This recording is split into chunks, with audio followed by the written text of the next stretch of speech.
Hello everyone, and welcome back to the Dreams of Drift. Here on this channel, I shares UFO sightings, alien encounters, and relaxing space stories off to sleep. Before we dive in, I would love to hear from you. Leave a comment and let me know where you're tuning in from. Find a comfortable spot, relax, and let's begin. Imagine a warm summer night long before cities drown the heavens in artificial glow.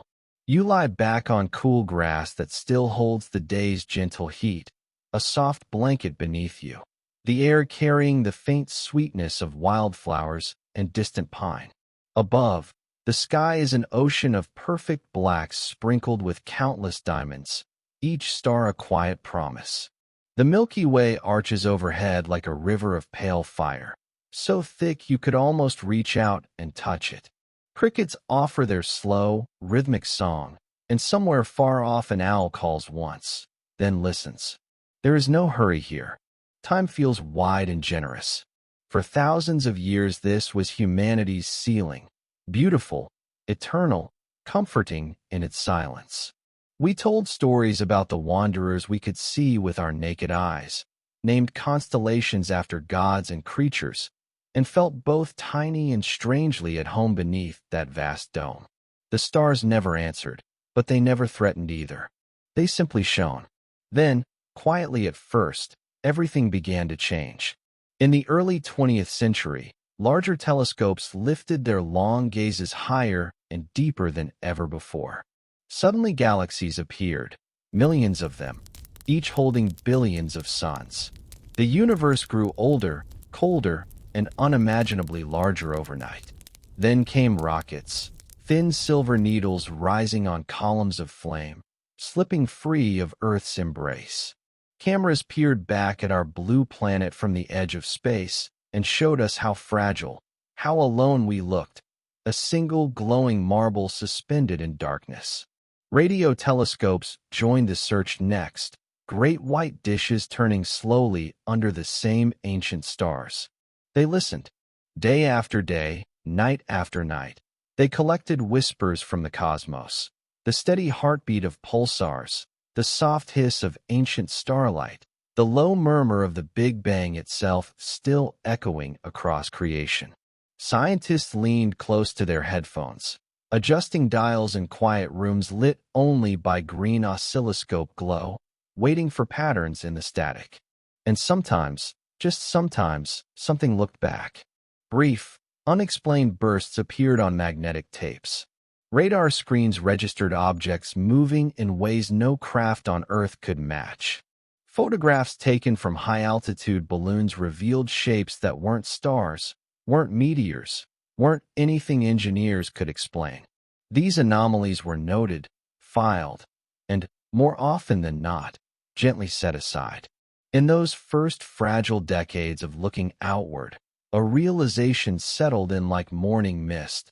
The universe was not empty, and it had not been waiting silently for us alone. Something had already been moving through the dark long before our rockets ever left the ground. But what NASA discovered in those early days would remain locked away for decades. High above the Earth in May 1963, Gordon Cooper drifted through the final orbits of Faith 7, the last lone journey of America's first manned space program. The capsule was quiet except for the soft click of instruments and the steady rhythm of his own breathing. Outside the small triangular window, the Pacific Ocean rolled beneath him in slow, deep blue waves of cloud. 22 orbits already completed. One more to go before the long fire slide home. Then he saw it. A greenish glow appeared against the black of space, moving steadily toward the capsule. It wasn't a star. Stars don't approach. It wasn't sunlight glinting off a spent rocket stage. Those tumble and flash. This light was smooth, self-contained, almost serene. Cooper, a man who had flown more than 100 types of aircraft and never once flinched, felt the hair on his neck rise just slightly. He reached calmly for the handheld camera, voice steady as he reported to the tracking station in Machia, Australia. I have an object in sight, coming toward me. It's glowing greenish. No wings, no exhaust. It's pacing me now. The Australian radio operator asked for clarification.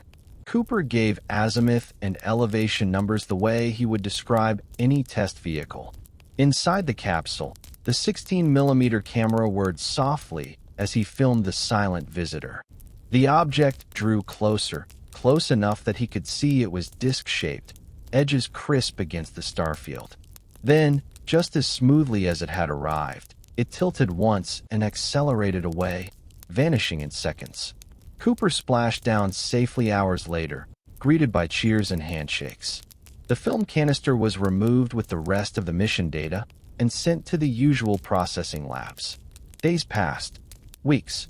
When Cooper asked about the footage, he was told there had been a processing error.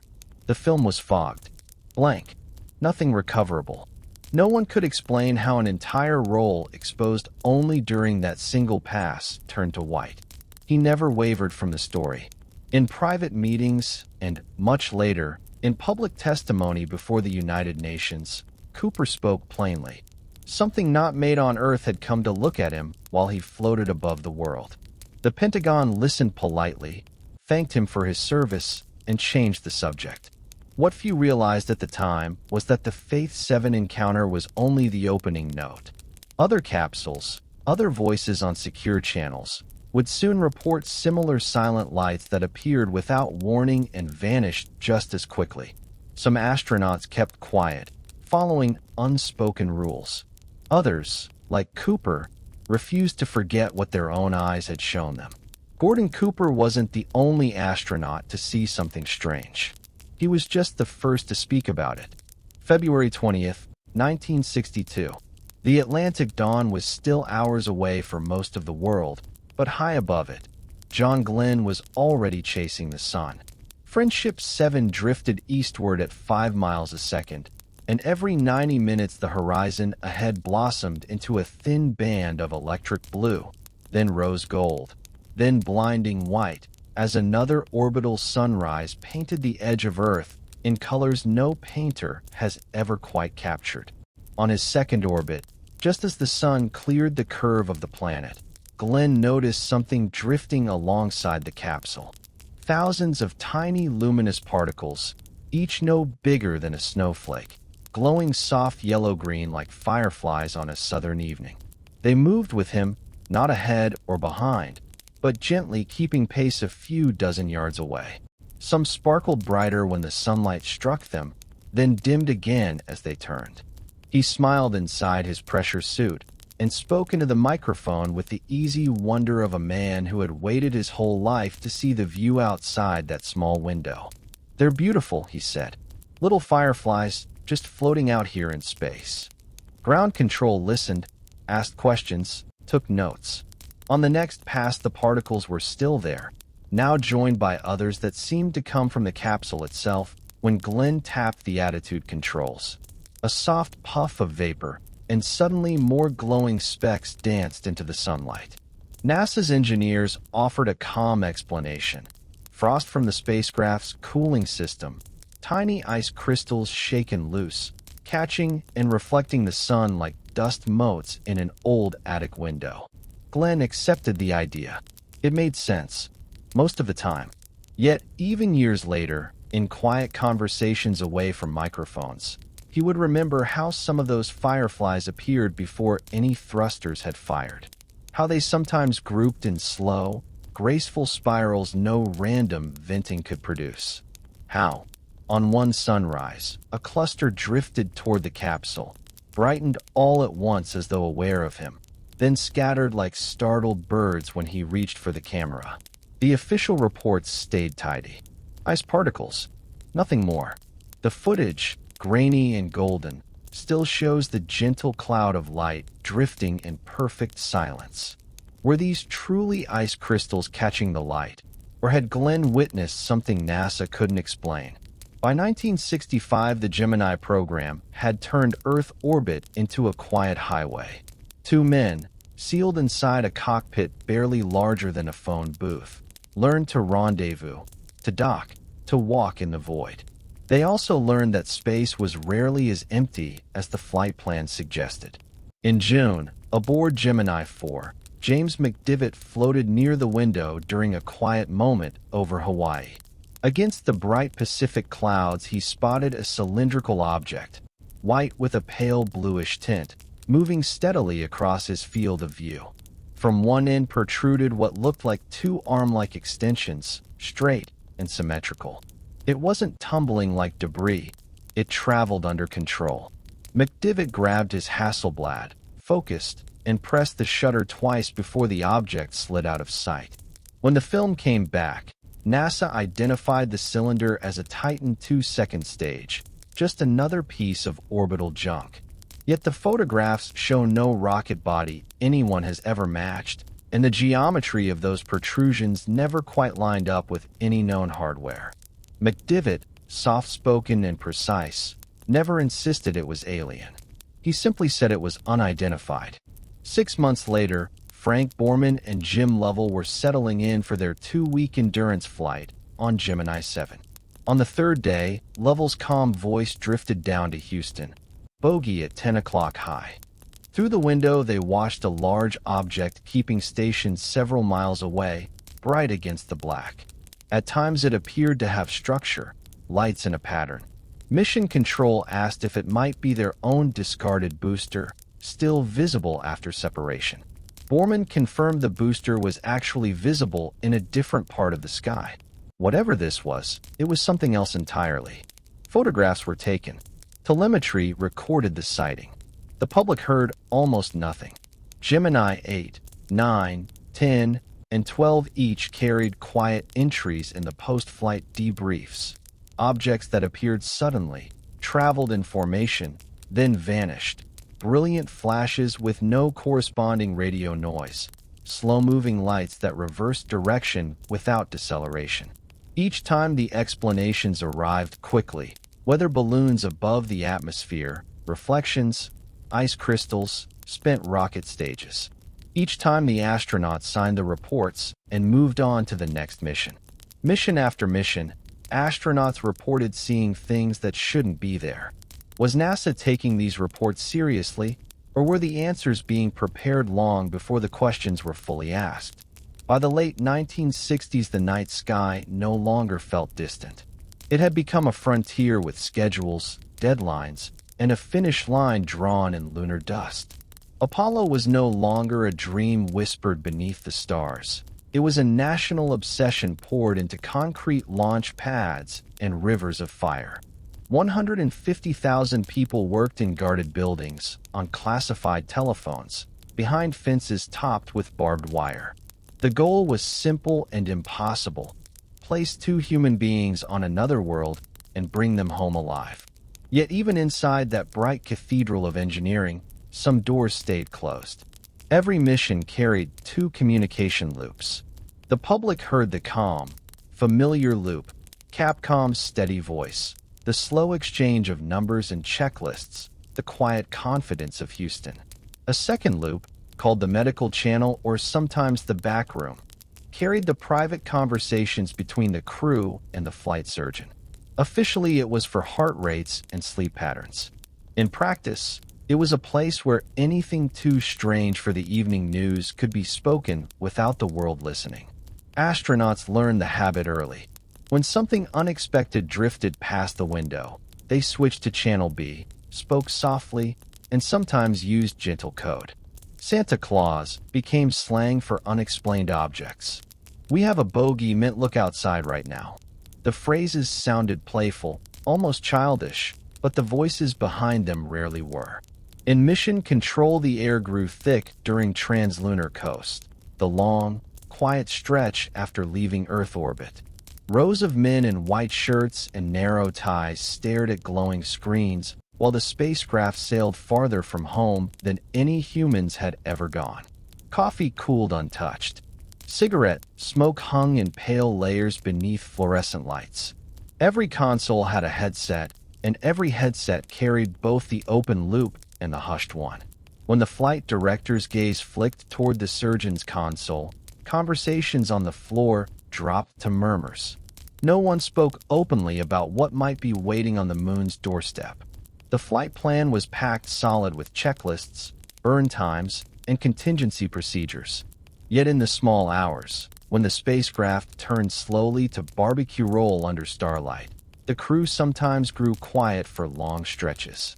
Ground control waited. The tape machines kept spinning. As Apollo 11 approached the moon, Neil Armstrong and Buzz Aldrin would see something that would change everything. Christmas Eve, 1968. Apollo 8 had already done the impossible.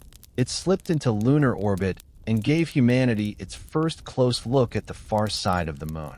Frank Borman, Jim Lovell, and Bill Anders floated in silence for a while, staring down at a gray, cratered world that had never known wind or rain. Earth hung above the horizon like a blue and white ornament, fragile and impossibly bright. Then, on their fourth orbit, something odd drifted across the air-to-ground loop. The crew had just finished the live television broadcast, the one where they read from Genesis and wished the people back home a Merry Christmas. The cameras were off. Most of the world had gone to bed. In Houston, only a skeleton night shift remained, sipping coffee and watching the slow crawl of telemetry. Lovell's voice came first, quiet and matter-of-fact. "Please be informed, there is a Santa Claus." A soft chuckle from Borman. Then silence. Capcom Jerry Carr, caught off guard, answered with a smile in his voice. "Your go for that, Apollo 8. The exchange lasted less than 10 seconds. It sounded like holiday playfulness, a gentle gift to the listening millions. Yet the broadcast had ended 20 minutes earlier. Almost no one on Earth heard the remark live. The tape sat quietly in NASA's archives for years. Later, when researchers found the clip, questions followed like quiet footsteps. Why say it at all if the audience was gone? Why phrase it so formally? "Please be informed." And why did all three astronauts grow evasive when asked about it decades later? Lovell would only smile and say it was a joke. Borman claimed he couldn't remember. Anders stayed silent. Among certain circles, the words took on a second life. Santa Claus became another gentle euphemism, like bogey or visitor, a way to mention something extraordinary without tripping alarms or breaking security. Astronauts on later missions reportedly used the same phrase when strange lights appeared alongside their spacecraft. Always on the private medical loop, always followed by a quick subject change when the open channel came back. On that Christmas Eve, as Earthrise glowed above a dead lunar horizon, three men chose careful words for something they had just seen. Whatever it was remained between them, Houston's backroom listeners, and the cold silence of space. This wouldn't be the last time astronauts used strange language to describe what they were seeing. Take a slow breath and let the story settle, the way dust settles on a quiet, moonlit floor. From the lone Mercury capsule in 1963 to the three men circling the moon on Christmas Eve 1968, a pattern has drifted into view as gently as those glowing fireflies around Friendship 7. Seasoned test pilots and engineers, men chosen for their cool nerves and sharper-than-average eyes, kept noticing the same kinds of things: objects with no wings or exhaust, lights that paced them then vanished, shapes that appeared on film but disappeared from official explanation. Each time the reports were calm, precise, almost understated. No panic, no wild claims, just quiet statements of what was seen. What makes the pattern harder to dismiss is who saw it. These were not random sky watchers with telescopes in backyards. These were military officers who had flown through flak, broken sound barriers, and survived ejector seats. They knew what balloons looked like, what ice crystals did, what spent rocket stages did when they tumbled. When they said unidentified, the word carried weight. And each time, the response from the ground followed a familiar rhythm. Acknowledge, record, explain quickly, move on. Film went missing or arrived fogged. Transcripts were edited for public release. Private channels carried the real conversations. Public channels carried reassurance. Step back, and the years themselves start to look like a single long orbit. Cooper's greenish glow in 1963. Glenn's fireflies in 1962. McDivot's white cylinder in 1965. Borman and Lovell's companion object the same year. The careful Christmas message from lunar orbit. Separate missions, different crews, yet the sightings share the same quiet confidence and the same gentle deflection from below. None of this proves anything dramatic, yet.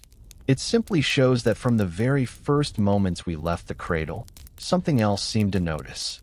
And the agency tasked with exploring the frontier learned early how to keep certain discoveries in the shadows. These early encounters were just the beginning.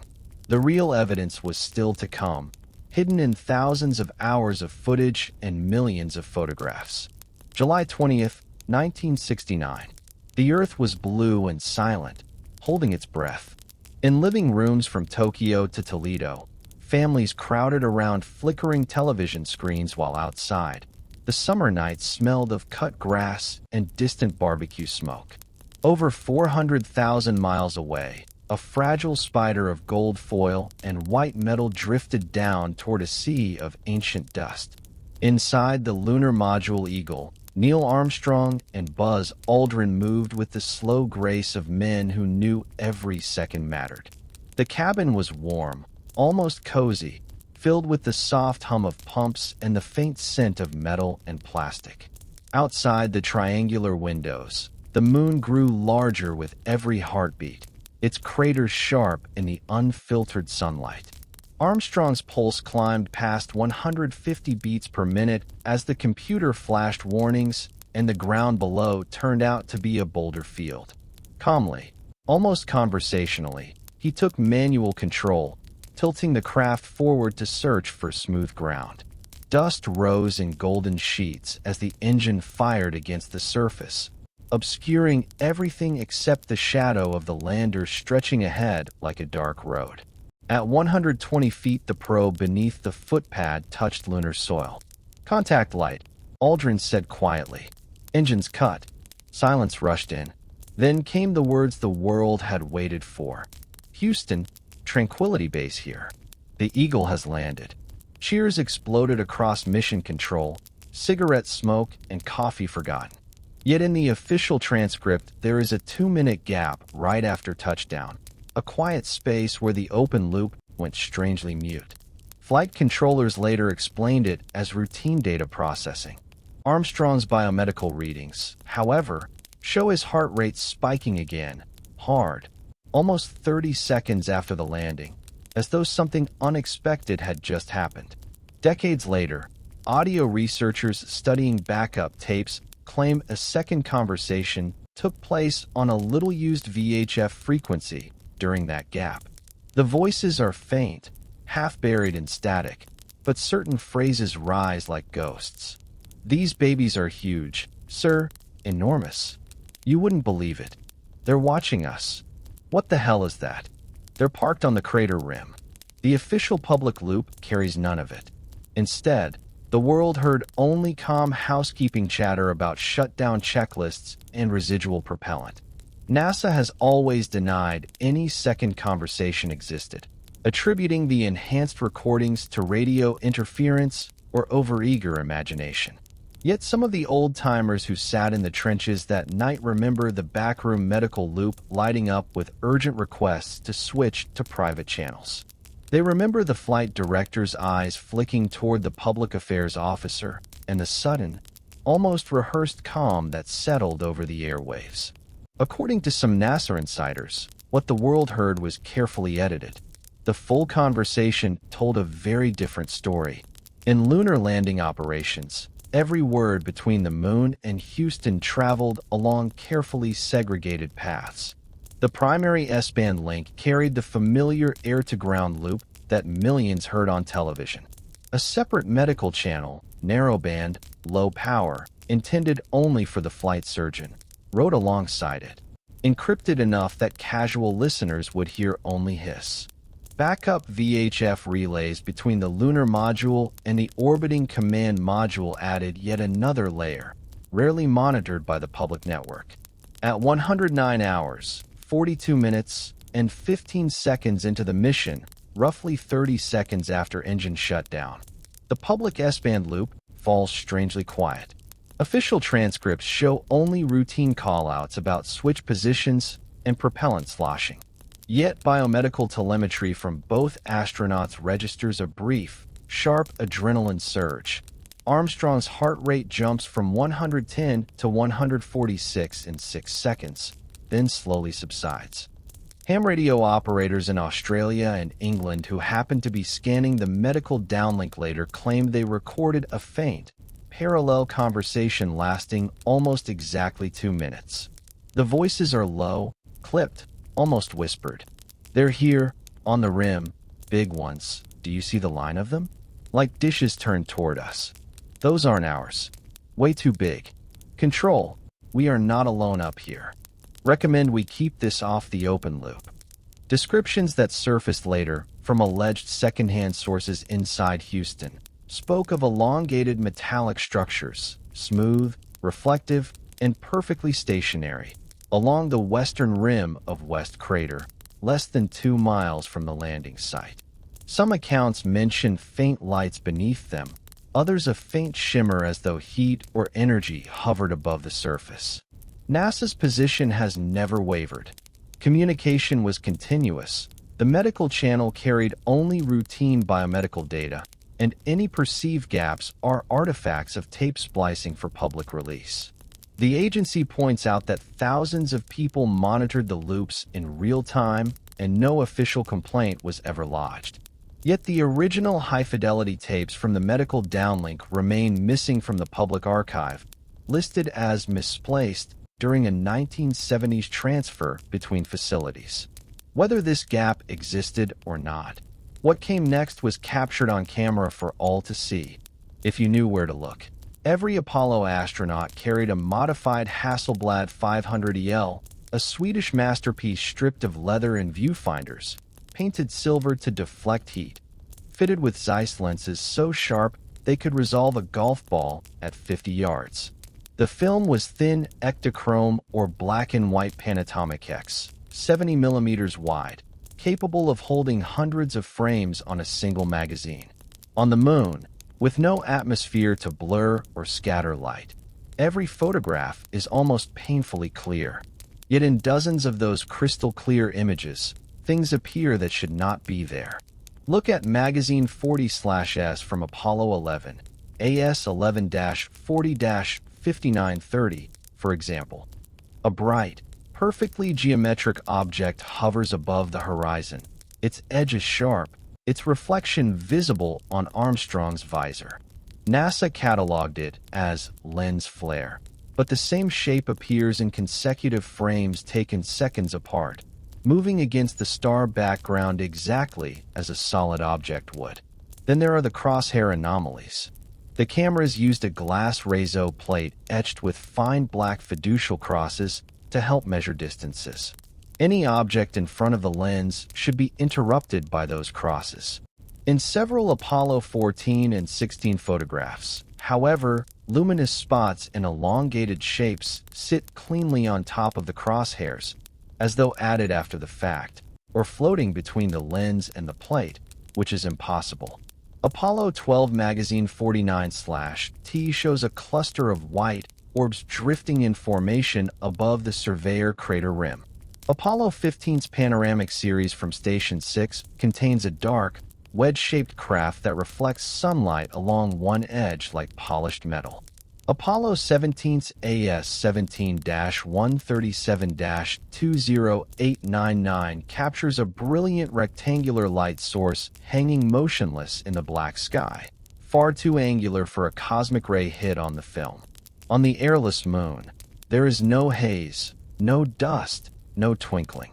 Stars are too faint to register on daylight exposures, and the only moving lights should be Earth or the Sun. Yet frame after frame shows objects that travel in straight lines, change direction, or simply hover. Modern digital analysis, simple contrast stretches, and unsharp masking makes them even more obvious. Independent labs in Japan and Italy have confirmed that many of these anomalies are on the original film emulsions, not scanning artifacts or later tampering. The photographs have sat in NASA's public archive since the early 1970s, free to download in high resolution. Thousands of eyes have studied them, yet no official statement has ever addressed the objects that drift through the lunar sky in plain sight. These photographs have been publicly available for decades. Why hasn't NASA addressed what's clearly visible in them? November 14, 1969. The Florida sky hung low and bruised, rain drifting in sheets across the pad. At 11:22 a.m. the Saturn V lit anyway, rising slowly through the storm on a column of white fire. 36 seconds later, a silent flash lit the clouds from within. Then another. Lightning had found the glowing trail of ionized exhaust and followed it straight to the rocket. Inside the cockpit, every caution light flared red. Telemetry went blind. Pete Conrad's calm voice floated down. "Okay, we just lost the platform, gang. I don't know what happened here." For a long, quiet moment, the spacecraft flew deaf and half-blind. Then, almost gently, the systems came back. The mission continued. NASA later called it the luckiest accident in spaceflight history. 2 days later, Conrad and Alan Bean descended toward the ocean of storms in the lunar module Intrepid, aiming for a pinpoint landing beside the old Surveyor 3 probe. As they dropped through the final 1,000 feet, Bean's voice drifted across the loop. "Hey, Pete, you see those lights out there? Streaking across the surface?" Conrad answered softly. "Yeah, like little flashes. They're keeping pace with us." The public heard none of it. The exchange stayed on the medical channel. On the surface, during their second moonwalk, Conrad's Hasselblad clicked steadily while he bounded toward the Surveyor crater rim. Magazine 50/X contains several frames where bright, elongated objects drift high above the horizon. Too slow for meteors, too structured for ice. One photograph shows a perfect V-shaped formation of white lights, motionless against the black sky. NASA labeled them cosmic ray hits or reflections. The astronauts never publicly contradicted the explanation, but in private recordings Conrad can be heard laughing quietly. If those are cosmic rays, they sure learned formation flying. Apollo 12's crew was known for their humor and candor. What they reported seeing would add another layer to the mystery. Edgar Dean Mitchell was the 6th human to walk on the moon, yet the moment that changed him most happened on the journey home. Born in the high desert of New Mexico, Mitchell grew up under star-drunk skies, earned a doctorate from MIT, flew combat missions in Vietnam, and survived the most brutal selection process NASA ever devised. On February 5, 1971, he and Alan Shepard guided the lunar module Antares down to the dusty hills of Fromaro, while Stu Roosa orbited overhead in Kitty Hawk. Mitchell's surface work was flawless. Seismometers placed, geology samples gathered, a javelin thrown for distance in 1/6 gravity. Nothing outwardly unusual, but during the long coast back to Earth, something shifted inside him. Alone in the cabin during rest periods, Mitchell conducted an unauthorized ESP experiment, beaming simple symbols toward 4 selected receivers on Earth at prearranged times. The results, later published, were statistically significant. More importantly, as the spacecraft rotated slowly to keep its skin cool, Mitchell found himself staring at a living Earth against the black, feeling a sudden, overwhelming sense of unity. He would later describe it as a samadhi experience, an ancient Sanskrit word for a state of oneness that transcended intellect. When he returned, Mitchell left NASA, founded the Institute of Noetic Sciences, and began speaking openly about subjects most astronauts avoided. In interviews that grew more candid with each decade, he stated plainly that senior military and intelligence contacts had privately confirmed to him the reality of extraterrestrial visitation and recovered craft. He claimed certain Apollo landing sites had been chosen partly because earlier unmanned probes had photographed artificial structures, and that some of the anomalies seen by crews were monitored in real time by a small group inside the agency. He never produced documents or named names publicly, insisting the sources feared for their pensions and clearances. What he offered instead was calm conviction and a gentle challenge. We are not alone. We never have been. The evidence is overwhelming if you know where to look. Mitchell died in 2016 at 95, still repeating the same quiet message. The universe is teeming with life. Humanity is ready for the truth, and the cover-up serves no one. Mitchell wasn't alone in his convictions. Other Apollo astronauts would later break their silence as well. July 1971. Apollo 15 was the first of the Grand J missions, carrying the lunar rover and 3 full days on the surface. David Scott and James Irwin explored the foot of the Apennine Mountains while Alfred Warden's orbited alone above them in the Command Module Endeavour. During Warden's 38th solo revolution, on August 2nd, he pointed the 16mm DAC camera out the rendezvous window toward the lunar horizon. The film ran at 6 frames per second, silent and steady, capturing the stark gray landscape sliding beneath at 1 mile per second. Then, at 116 hours 50 minutes into the mission, something crosses the frame. A bright, elongated object, cigar-shaped, perfectly symmetrical, moves from left to right against the black sky. It is far too high to be surface detail, far too smooth and luminous to be a shadow. The object travels in a straight line, neither tumbling nor drifting, and remains visible for nearly 30 seconds, an eternity in orbital footage. At its closest point, it almost fills the width of the window, edges crisp, no exhaust, no flicker. Wardens himself never commented publicly on the object.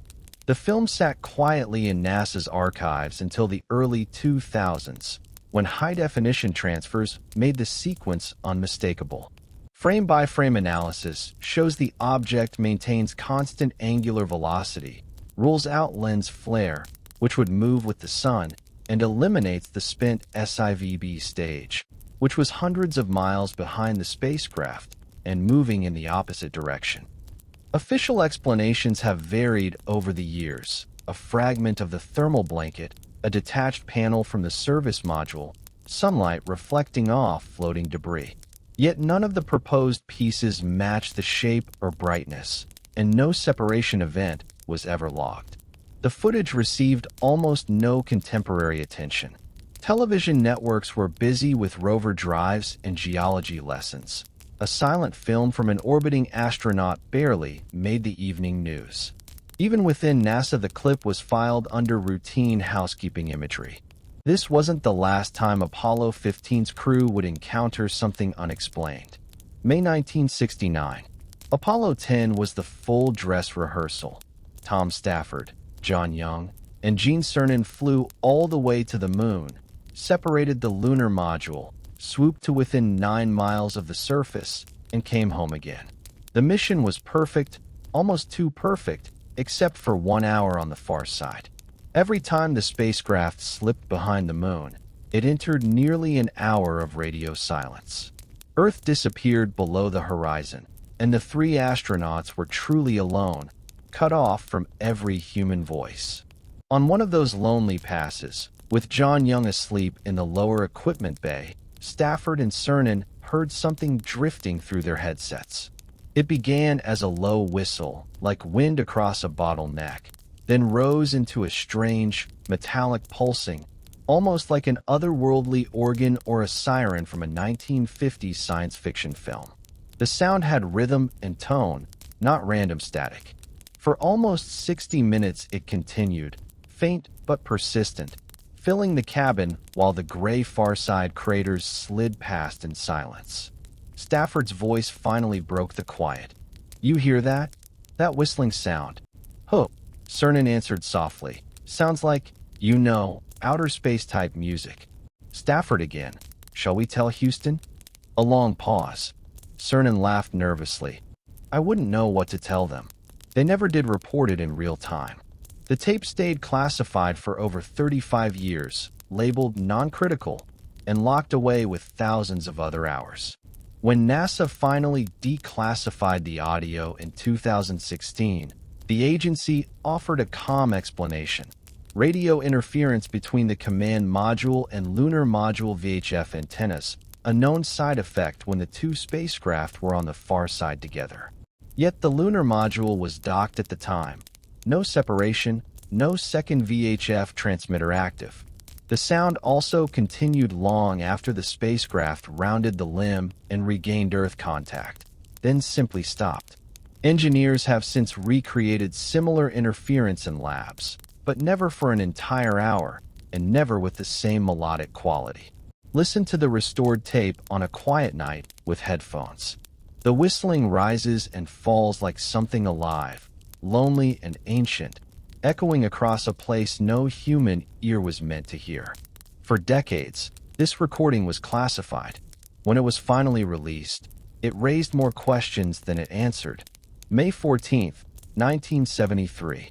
A modified Saturn V rose from the same Florida coast that once launched men to the moon, but this time its payload was different. A hollow upper stage transformed into living quarters. Skylab climbed into a sunlit orbit 270 miles high, its golden solar shield torn away during ascent. One wing crumpled like a broken bird. Yet it held together, and America suddenly had a permanent porch overlooking Earth. 3 crews would follow over the next 9 months: Conrad, Kerwin, and Weitz, Bean, Garriott, and Luzma, Carr, Gibson, and Polk. Each team stayed longer than any Apollo flight, 28 days, then 59, finally 84. For the first time, human eyes lingered in space not for hours or days, but for entire seasons. From Skylab's multiple windows, the view was almost too much to absorb. Earth rolled beneath them in slow, hypnotic sweeps, sapphire oceans giving way to emerald continents, deserts the color of cinnamon, city lights blooming at night like scattered jewels. September 15, 1991. Space Shuttle Discovery floated 350 miles above the Indian Ocean at dusk, payload bay doors open. One of the remote manipulator cameras pointed aft toward Earth's glowing limb. The crew was asleep. Only the automated telemetry link to the ground kept the orbiter alive. At 1938 Greenwich Mean Time, the camera recorded one of the clearest anomalies ever transmitted from orbit. The scene begins quietly. Several small white specks drift slowly across the frame, typical ice flakes or debris from earlier water dumps. Then, from the lower right, a bright, star-like object rises smoothly into view, moving upward at a steady pace. A second object follows the same path a few seconds later. Everything is calm, almost serene. Suddenly, a brilliant flash lights the horizon, later identified as a routine attitude control thruster firing somewhere on the shuttle. At the exact same instant, the first object instantly changes direction 90 degrees to the left, streaking horizontally at incredible speed. The second object follows the same impossible right-angle turn. Both then accelerate out of the top of the frame, leaving faint ionized trails that fade in under 2 seconds. The entire sequence lasts only 6 seconds, yet it violates everything engineers know about motion in vacuum. Independent calculations by aerospace engineers and university physicists place the acceleration of the primary object between 50,000 and 100,000 meters per square second, hundreds of times greater than any known human spacecraft could survive, let alone execute as a crisp right-angle maneuver. No visible exhaust, no deceleration, no tumbling, just instantaneous vector change. NASA's official explanation arrived quickly. The flash was a normal thruster firing, and the moving points were nearby ice particles caught in the brief pulse of expanding gas. The apparent acceleration and direction change were optical illusions caused by the camera's slow 30 frame per second rate and the particle's proximity to the lens. Yet the counterarguments are precise.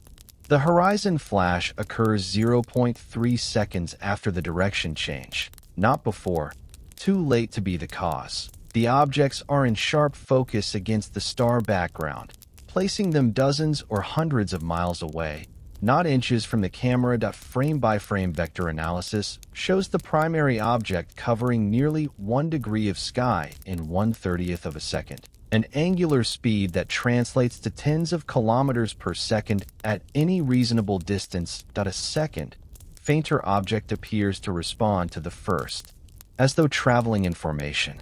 Dr. Jack Kosher, physicist at the University of Nebraska, calculated that even if the particles were a mile away, the required acceleration would still exceed 5,000 g. Mark Carlotto, an imaging specialist who once worked for the Pentagon, concluded the trajectories are inconsistent with any known natural or man-made phenomenon. Physics professors and military analysts have studied this footage for decades. Their conclusions challenge NASA's explanation. February 25, 1996. Space Shuttle Columbia drifted above a nighttime Africa. Payload bay lit softly by the glow of Earth. The mission's centerpiece was a 12-mile-long conducting tether, a thin white thread unspooling from a large Italian satellite designed to generate electricity from the Earth's magnetic field. For days it worked perfectly. Then, at 82 hours 33 minutes into the flight, the tether snapped. The break was spectacular. The satellite drifted away on the end of a shimmering, sunlit line that slowly straightened into a perfect vertical rod, 80 miles long, glinting like a silver needle against the black. The crew watched in quiet awe as the broken end floated free, still charged, still glowing faintly from atmospheric interaction at its lower tip. Then the cameras noticed something else. As the orbiter's remote television cameras zoomed in on the drifting tether, hundreds, then thousands, of large, circular objects began drifting across the frame. Each was perfectly disc-shaped with a darker center and a bright rim, some with a distinct notch or pulse. They moved calmly in all directions, many crossing directly behind the tether, proving they were far beyond it. Sizes varied from a few hundred feet across to more than 2 miles in diameter, based on the known 0.04-inch thickness of the tether as a reference scale. The objects pulsed gently, some at 1-second intervals, others slower, as though breathing. A few traveled in loose formation, most glided independently. When the sun caught them edge on, they flashed like polished mirrors. The entire display lasted over 20 minutes and was transmitted live to the ground through the open video downlink. NASA's explanation came the next day. The objects were merely ice or contamination particles close to the camera lens, out of focus and illuminated by sunlight. A routine water dump earlier in the day had created the cloud, they said. Yet frame-by-frame analysis tells a different story. When a disk crosses the tether remains perfectly sharp while the disk blurs slightly. Classic depth of field behavior proving the disk is miles distant. Several objects move from upper right to lower left at velocities consistent with orbital speed, not random drift. At least a dozen pass cleanly behind the tether without ever occluding it, placing them dozens of miles away. High-resolution stills from the original 1996 broadcast show internal structure and consistent geometry across hundreds of examples. The tether incident was broadcast live. Millions watched without realizing what they were seeing. They were the best of the best, test pilots who had flown everything from fighter jets to lunar landers, men and women who could land a shuttle on a rain-slick runway at 215 miles per hour with the calm of a Sunday driver. They had spent their careers speaking in measured, precise language. When a few of them finally talked about what they saw in orbit, the words carried weight. Dr. Story Musgrave, 6 shuttle flights, 6 degrees, the only astronaut to fly on all 5 orbiters, spoke first and most openly. In quiet interviews after retirement, he described seeing living creatures in space. White, undulating forms that moved with purpose, sometimes pacing the shuttle for long minutes. They were alive, he said simply. They weren't rigid. They flexed and changed shape. He never called them aliens on camera, but he never accepted the standard debris explanations either. Other voices followed, always careful, always after retirement. The station turned gently every orbit, giving every window a turn at the spectacle.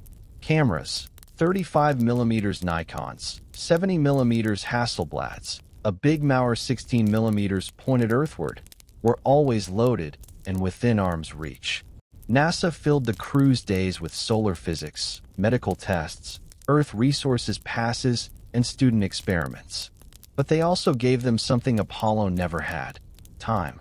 Time to stare. Time to notice patterns in the clouds. Time to watch storms grow and die.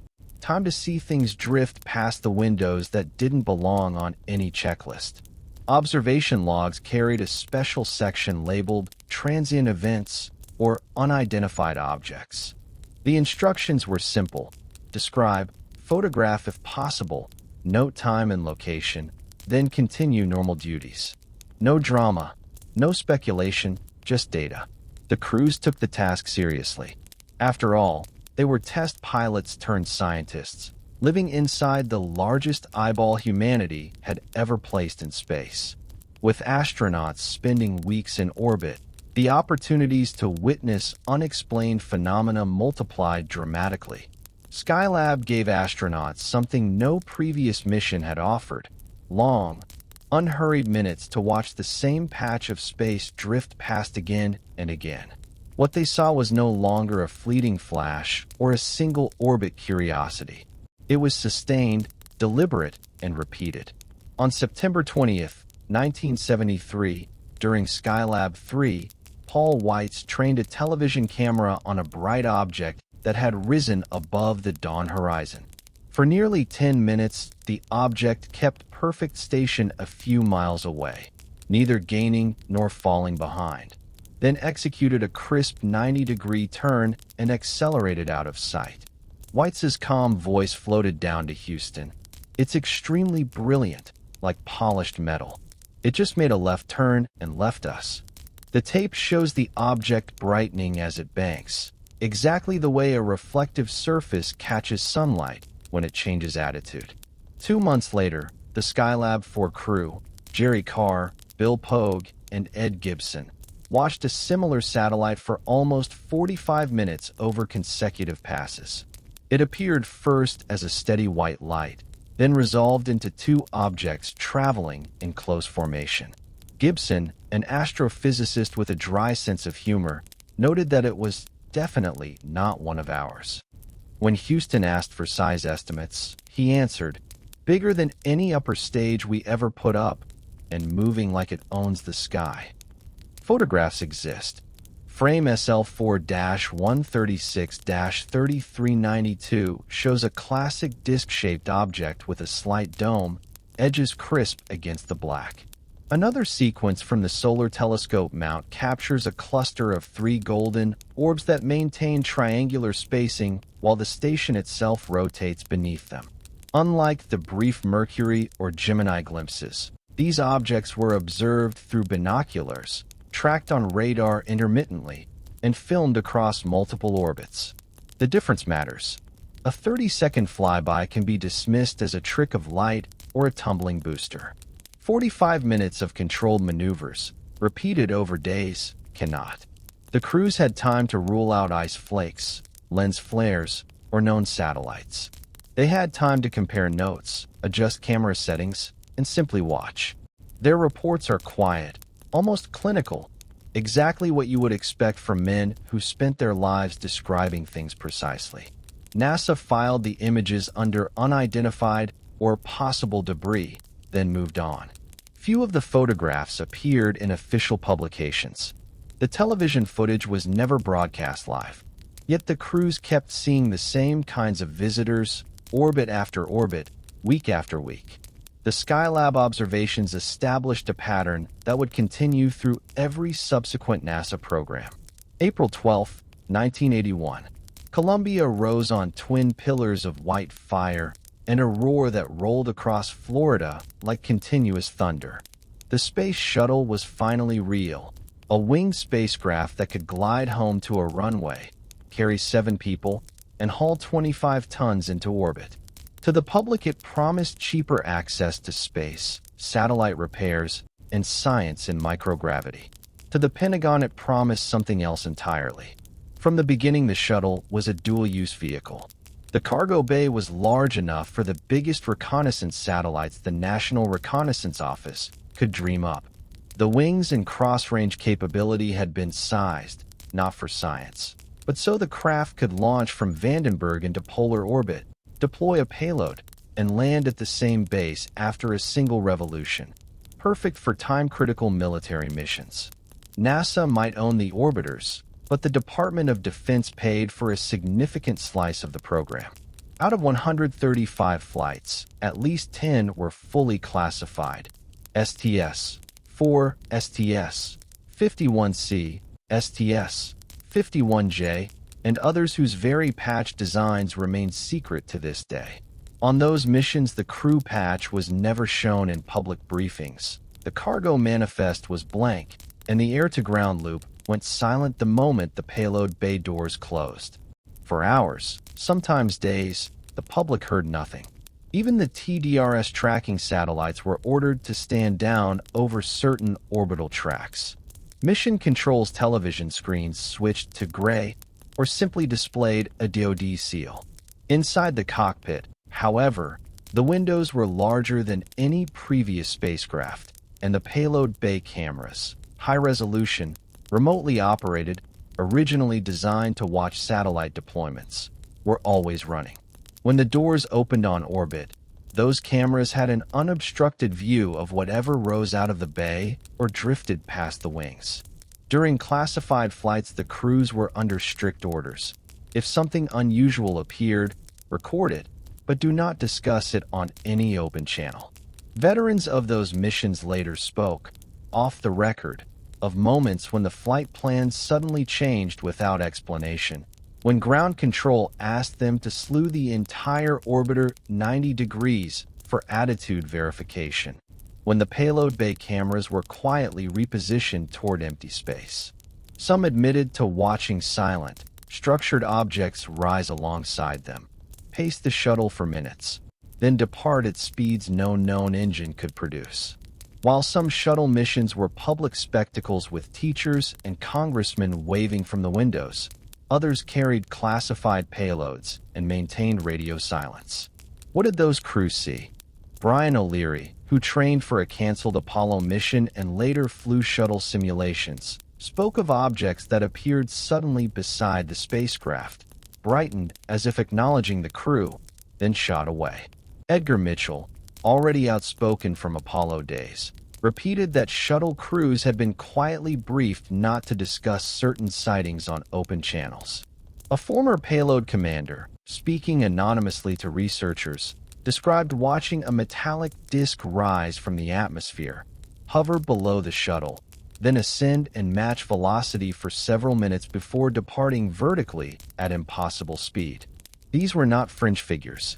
They were mission commanders, flight engineers, and scientists who had spent thousands of hours in space. They knew every piece of orbital debris ever cataloged, every reflection pattern, every quirk of the shuttle's wastewater system. When they said something moved in ways no human technology could match, they spoke from experience, not imagination. Speaking carried real risk. Active astronauts still face strict rules about non-mission-related observations. Contracts include lifelong non-disclosure clauses for classified flights. Careers, pensions, and reputations hang in the balance.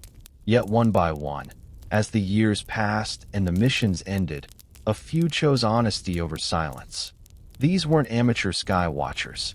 These were NASA's most experienced space travelers, with everything to lose and nothing to gain by speaking out. Every shuttle flight carried at least 4 closed-circuit television cameras mounted inside the payload bay, small black and white or color units designed to watch satellite deployments, robotic arm operations, and delicate experiments. They ran almost continuously once the doors opened on orbit, feeding live video to the crew and to mission control. Engineers called them engineering cameras. No one ever told them to look for anything except hardware. Yet for over 30 years they stared silently into the void, recording whatever drifted past the open bay. When a satellite was not being deployed, the cameras often remained fixed on deep space or the glowing Earth limb, capturing hour after hour of raw, unedited footage. Hundreds of thousands of hours accumulated, far more than the curated highlight reels shown on NASA TV. Much of this material was downlinked in real time, then archived on magnetic tapes that eventually migrated to digital servers. Under NASA's own open records policy, almost all of it is publicly available today through the Johnson Space Center's image library and various FOIA releases. Researchers combing through mission tapes, STS-48, STS-75, STS-80, STS-96, and dozens more, keep finding the same quiet surprises, objects that enter the frame, change direction, flash, or simply hover against the star field while the shuttle sails on. The cameras never blinked, never looked away, and never knew they were recording history's longest accidental sky watch. These cameras were never meant to search for UFOs, but they became the most extensive accidental surveillance system in history. November 20th, 1998.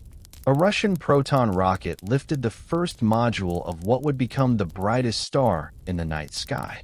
Piece by piece, launch after launch, the International Space Station grew into a sprawling, gleaming cathedral of solar arrays and laboratories. By 2000, it had permanent human residence. It has been continuously inhabited ever since, longer than most people have kept the same phone. At any given moment, 6, sometimes 7, astronauts orbit 250 miles above Earth, traveling 17,500 miles per hour, circling the planet every 90 minutes. And almost every second of their view is shared with the world. 4 high-definition external cameras are mounted on the station's truss and modules, one looking forward along the direction of flight, one straight down at Earth, one toward the rear, and one that can pan and tilt. Inside, dozens more watch experiments and crew activities. When the station is over populated areas, the signal is beamed down through the tracking and data relay satellite system and streamed live on NASA TV, YouTube, and the ISS HD Earth Viewing Experiment channel, free, unedited, 24 hours a day, 365 days a year. Millions of regular people have made it background ambience, the pale blue curve of Earth sliding past while they work, study, or fall asleep. A dedicated subculture of livestream watchers, thousands strong, keeps multiple monitors running, chat rooms open, and recording software armed. They have names like UFO Lou, StreetCap 1, and Teresa at NASA Watch. They know every scheduled crew activity, every thruster firing, every visiting cargo ship. They also know exactly when something appears that isn't on the manifest. Unlike the old days of short missions and classified channels, there is no longer any practical way to hide an object that crosses the cameras for more than a few seconds. The feed belongs to everyone. The station never sleeps, the cameras almost never blink, and the audience never looks away. For the first time, anyone with an internet connection could watch space 24/7. They weren't prepared for what they would see. Since 2013, when NASA upgraded to high-definition streaming, the ISS live feed has been interrupted thousands of times. Most are routine, signal handoffs between satellites, crew privacy periods, or brief dropouts over remote oceans. A small, stubborn percentage, however, follow a different rhythm. Watchers began noticing the pattern around 2014. An object, usually luminous, sometimes structured, would drift into frame against the black of space or glow brightly above the atmosphere.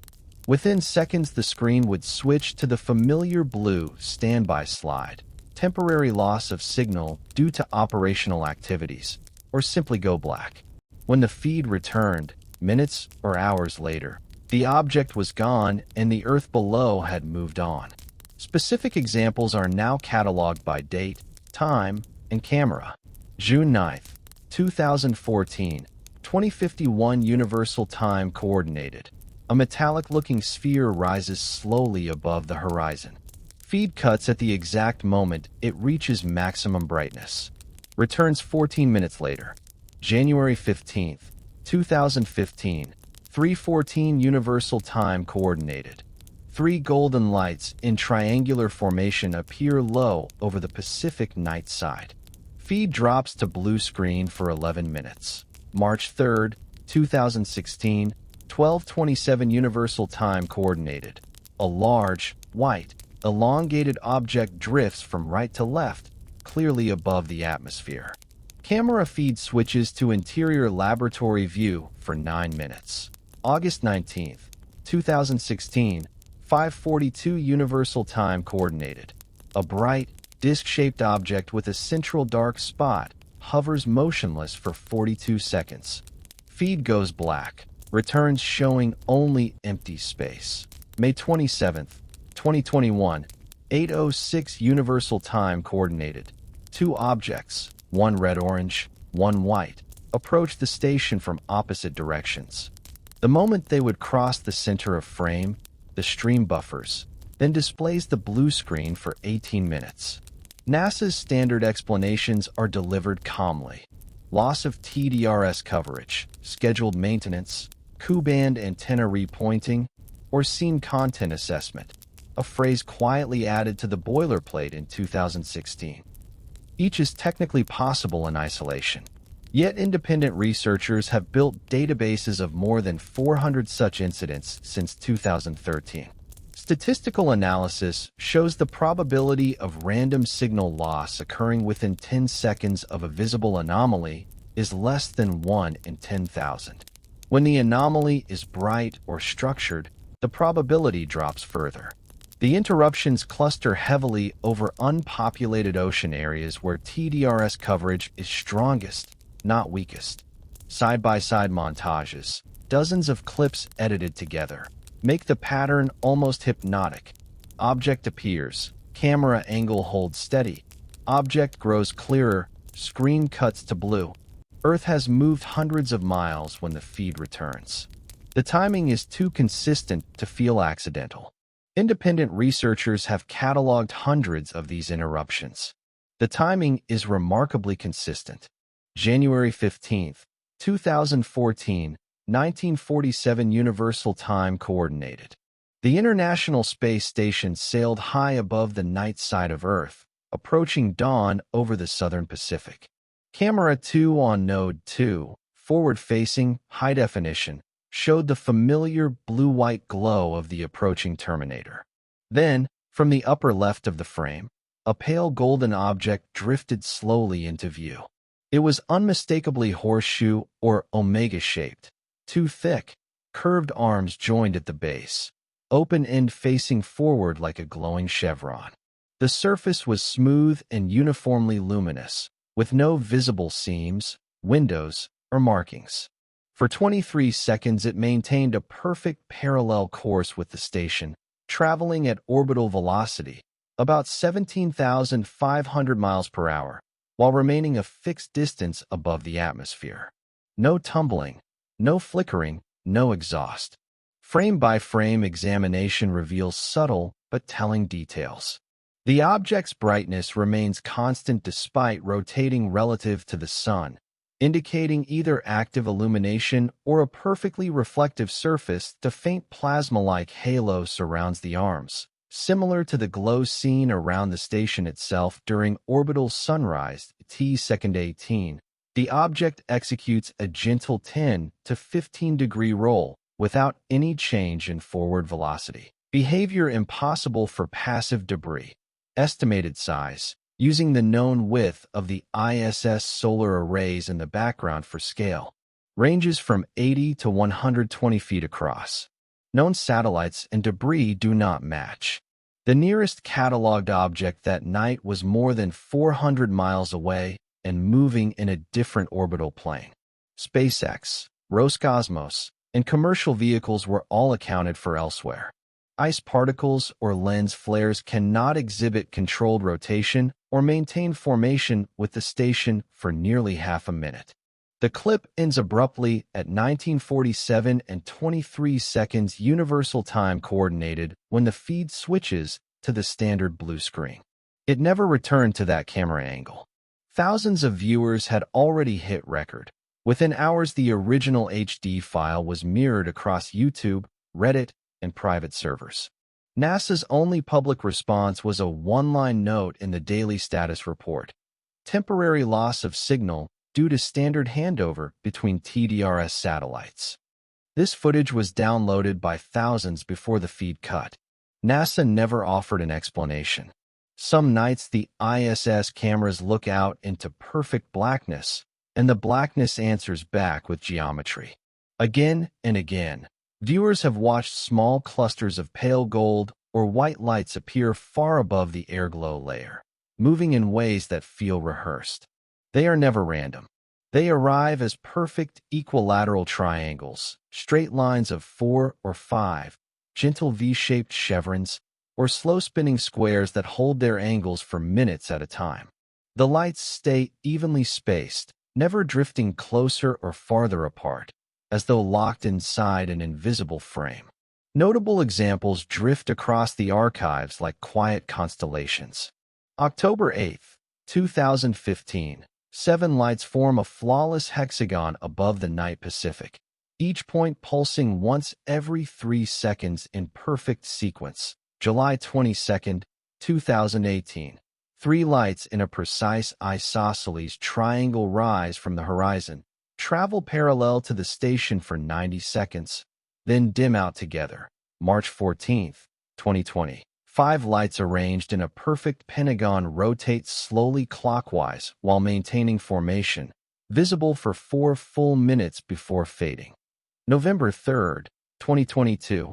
A straight line of 6 identical lights stretches across half the screen, moving faster than the station, then gently pivots 90 degrees without changing spacing. Natural explanations struggle here. Meteors burn in seconds and never form geometry. Satellites in the same orbital plane would appear to stand still relative to the station, not overtake it in formation. Space debris does not pulse in unison or execute synchronized turns. Even the most elaborate Starlink trains drift and tumble slightly. These lights never do. The patterns themselves feel deliberate, almost courteous, like a quiet demonstration of precision in a place where precision is the universal language. They appear most often over empty ocean, far from ground tracking stations, and almost always at orbital dawn or dusk when the station's exterior cameras are at their most sensitive. Watch enough of them and a soft question settles in. Random physics does not draw perfect circles and triangles in the dark. Something, or someone, keeps choosing symmetry. Formation sightings suggest intelligence or coordination. But whose? High above the world, inside the warm glow of the cupola, 7 windows open like petals onto infinity. Astronauts drift there during quiet moments, cameras floating nearby, coffee bulb in hand, watching Earth spin and the stars hold still. Sometimes the view gives something back. On November 2, 2015, British astronaut Tim Peake was filming a routine aurora when 2 bright objects streaked upward from the horizon, executed a perfect 90-degree turn, and vanished. His calm Yorkshire voice drifted across the open loop. "That was weird. Did anyone else see that?" Mission Control in Houston answered with gentle deflection. "Negative. Tim, we didn't copy anything unusual." The moment passed, but Peake later posted a still frame on social media with a single raised eyebrow emoji. In 2021, French astronaut Thomas Pesquet let slip during a live school event that the crew regularly sees things we can't explain. He quickly added, "But we have procedures for that." The smile never left his face, yet the chat exploded anyway. Official protocol is simple and familiar. If something unidentified appears, report it on the private medical or space-to-ground 2 loop, never the public channel. The words are almost always the same. We have a visual on an unidentified object, requesting camera switch to record. What follows is usually silence, then a quiet acknowledgement from the ground. The public feed, meanwhile, stays on a serene shot of Earth or switches to the interior lab camera. Recordings that have leaked or been released years later reveal softer, more human moments. Japanese astronaut Soichi Noguchi once whispered in his native language, "It's beautiful, like a jellyfish made of light," before remembering the loop was live. Megan MacArthur, in 2021, laughed gently after a glowing object paced the station for several minutes. Okay, whoever's flying that thing is showing off now. 6-month tours mean the same windows, the same orbits, the same quiet night passes. Crew members say privately that after the first few weeks the strange lights stop feeling strange. They become part of the rhythm of life upstairs. Some keep personal journals. Others take quiet photographs they never upload. A few admit the sightings leave them with a gentle, lingering wonder that no Earth sunset ever quite matches. Crew members spend months on the ISS. How many observations never make it into public transcripts? They call themselves the Night Shift, a loose constellation of ordinary people scattered across every time zone who keep the ISS live feed open like a second monitor.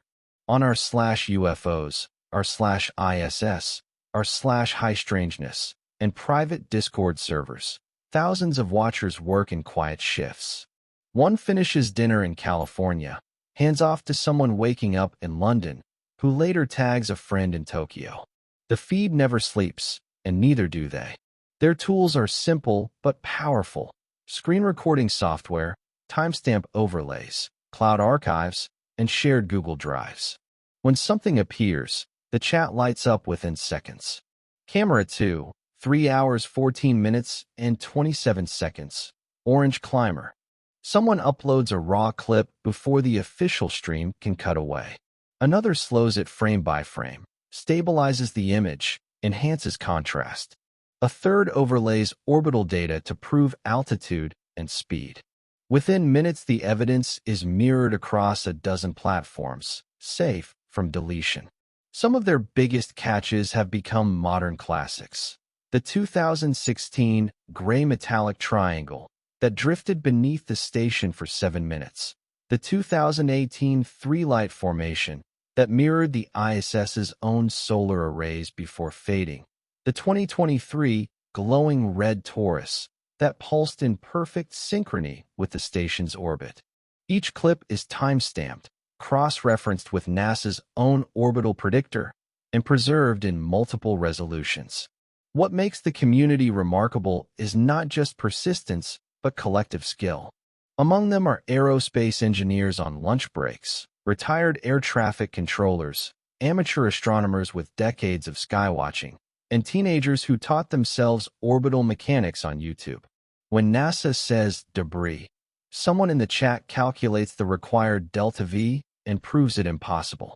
When the feed cuts, someone else is already pulling the backup stream from the Canadian or Japanese mirror site. For the first time in history, space is no longer observed only by governments.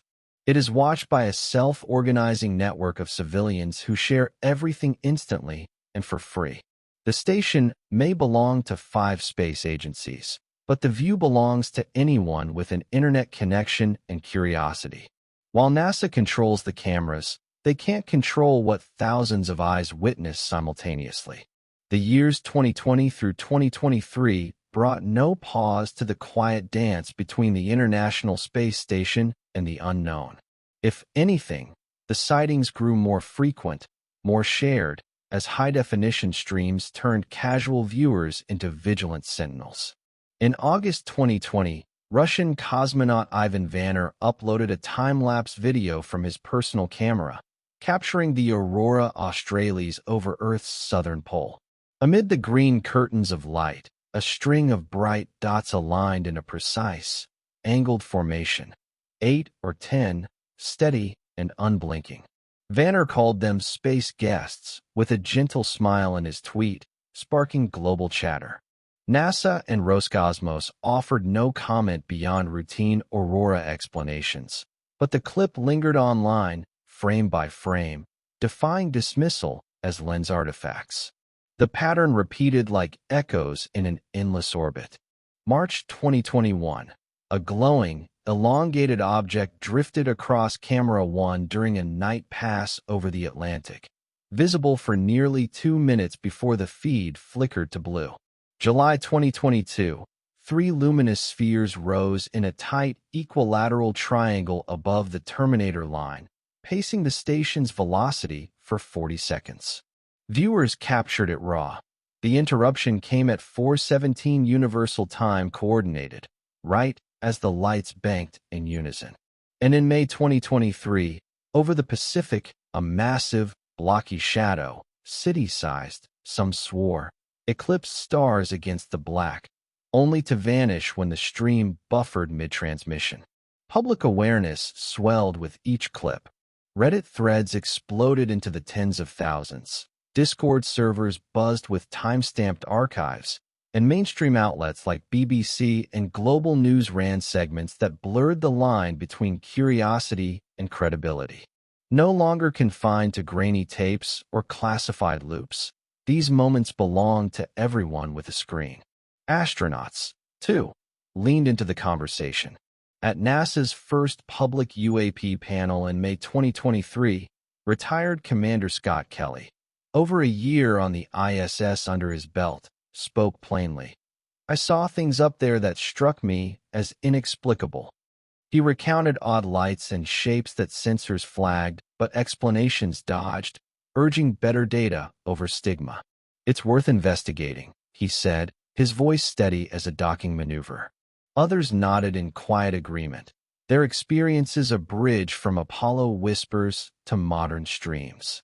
Yet NASA's response remained a familiar hush. Official statements cited signal handoffs or debris reflections.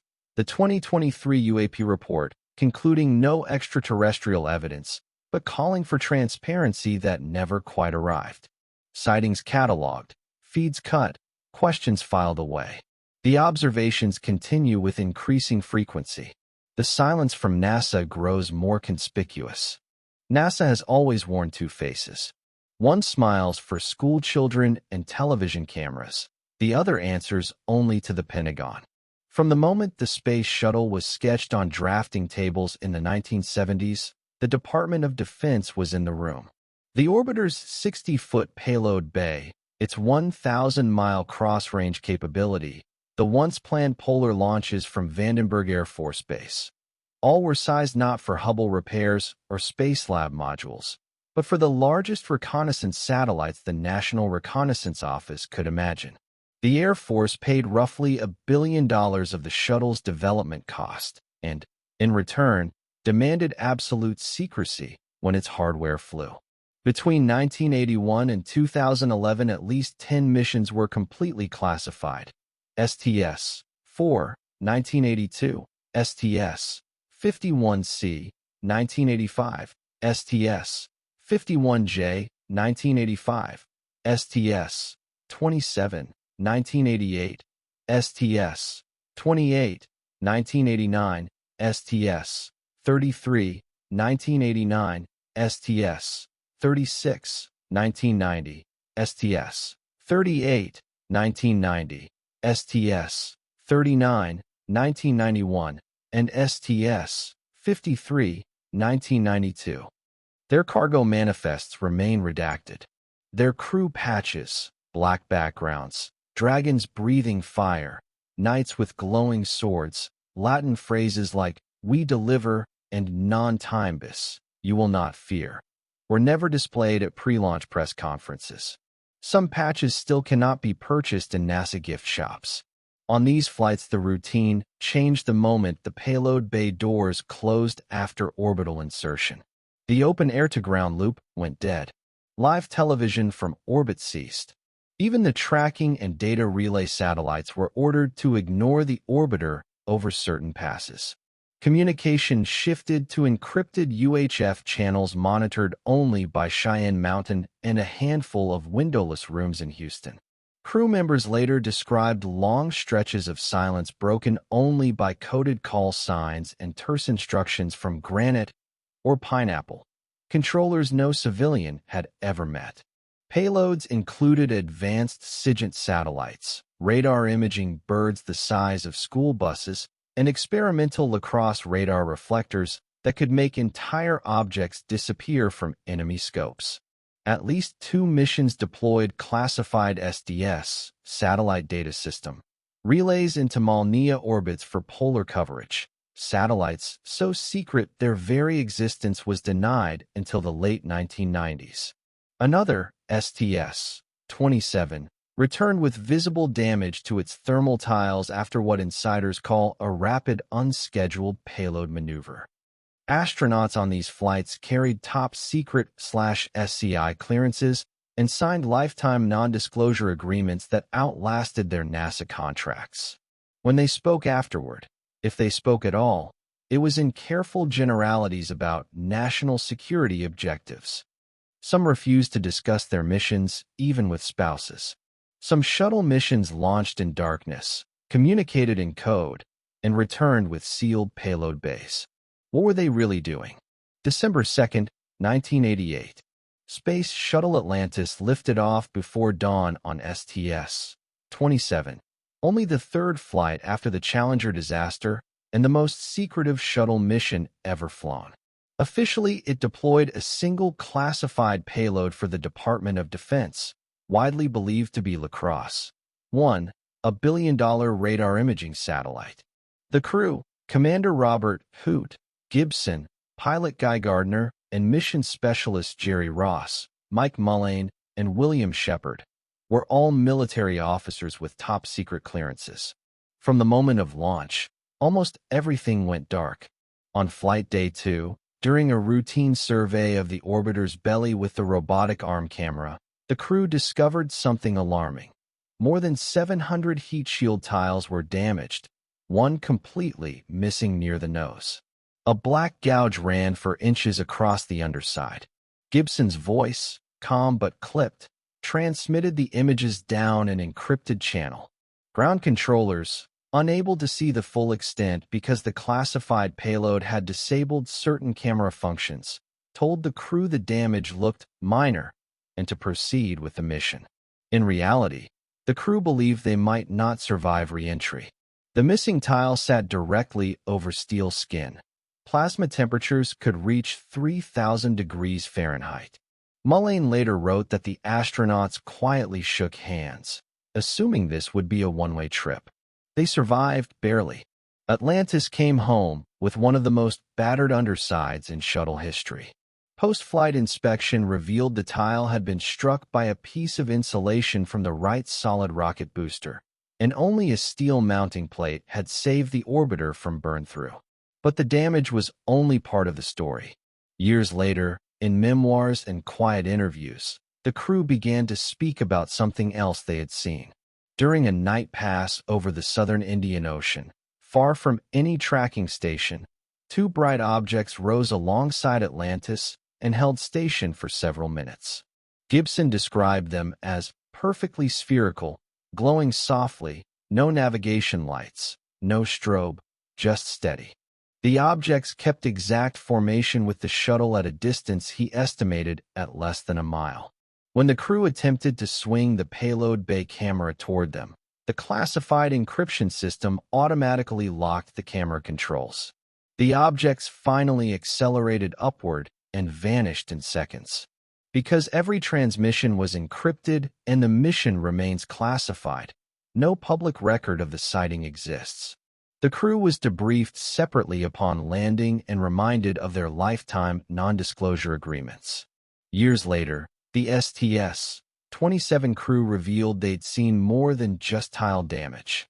The story begins long before the space shuttle ever flew. In 1954, newspapers across America carried a strange headline: "Scientists detect mystery satellite." Donald Kehoe, a retired Marine Corps major turned UFO researcher, claimed the U.S. Air Force had tracked 2 objects in polar orbit years before Sputnik. In 1960, radar at Grumman aircraft picked up an unknown satellite in a 600-mile orbit, something neither the U.S. nor the Soviet Union admitted to owning. A year earlier, Norwegian ham radio operators recorded the famous, long-delayed echoes that seemed to follow a precise pattern, as though something dark and distant was repeating Earth's signals back with deliberate timing. Then, on December 11th, 1998, the legend found its most famous photograph. During STS-88, the first assembly mission for the International Space Station, astronauts photographed a strange, black, angular object drifting against Earth's limb. It appeared in at least 4 high-resolution frames taken from Endeavour's payload bay. The object is large, estimates range from 30 to 100 feet long, irregular, and wrapped in a dark, matte material that reflects almost no light. One arm-like extension curves upward, another folds beneath like a broken wing. The shape is unlike any known satellite or debris. NASA's explanation arrived quickly. The object was a thermal blanket lost during an earlier spacewalk. The blanket, part of the Unity node's insulation, had escaped when a tie-down strap broke. Case closed. Yet the questions never quite settled. The blanket in inventory photos is light gray and quilted, not matte black. Thermal blankets are thin mylar. This object shows rigid structure and sharp edges. The STS-88 footage shows the object moving slowly against the star field in a way that matches orbital velocity at the station's altitude, not the random tumble expected from a loose piece of fabric. Independent photo analysis by imaging specialists, including former NASA contractor Mark Carlotto, reveals consistent shadows and geometry across multiple frames, impossible for a flapping blanket. Most intriguingly, the Black Knight legend predates the blanket by decades. Nikola Tesla reportedly picked up repeating radio signals in 1899. In 1928, European experimenters noticed echoes arriving exactly 3 seconds late, far too regular for natural phenomena. The 1960 Grumman detection occurred when no nation had the rockets to reach that orbit. And the 1954 newspaper stories appeared when only a handful of test objects were aloft. NASA says it's a lost thermal blanket. But the Black Knight reports date back to before NASA even existed. They carried the silence for decades. NDAs, patriotism, loyalty to the agency that gave them the moon. The reasons stacked like layers of lunar dust. Most kept the pact. A few, as the years softened the edges of obligation and mortality drew closer, decided some truths were bigger than oaths. Edgar Mitchell never really stopped talking. After founding the Institute of Noetic Sciences, he spent 45 years repeating the same calm message. Peaceful extraterrestrial craft have visited Earth. Crashed debris has been recovered, and a small cabal inside government has known since the 1940s. In his 80s and 90s, he grew gentler, but no less certain, telling interviewers, "I've spoken to people at high levels in the military and intelligence community who were in the loop. They confirmed it." He died in 2016, still waiting for official disclosure. Gordon Cooper, the straight-shooting Mercury and Gemini pioneer, was blunter. In letters to the United Nations and in film testimony, he described landing his F-86 in 1951 and watching a metallic disc perform impossible maneuvers over a dry lakebed in Germany. Later, as a NASA astronaut, he insisted the agency routinely censored sightings. "We were told not to talk about it," he said in his 80s. "But I've seen them, and they're real." Buzz Aldrin stayed quieter longest. The second man on the moon deflected UFO questions for years with jokes and punches, literally, once. Yet in later interviews, especially after 2014, he grew reflective. He spoke of the L-shaped object that paced Apollo 11 on the way to the moon, officially debris, but it didn't look like any debris I ever saw. On podcasts and in documentaries, he began saying, "There are things out there we simply do not understand," and urged openness. The pattern is unmistakable. The closer they came to the end, the lighter the burden of silence became. Family, legacy, and a sense that history deserved the full story outweighed old promises. They spoke not for fame.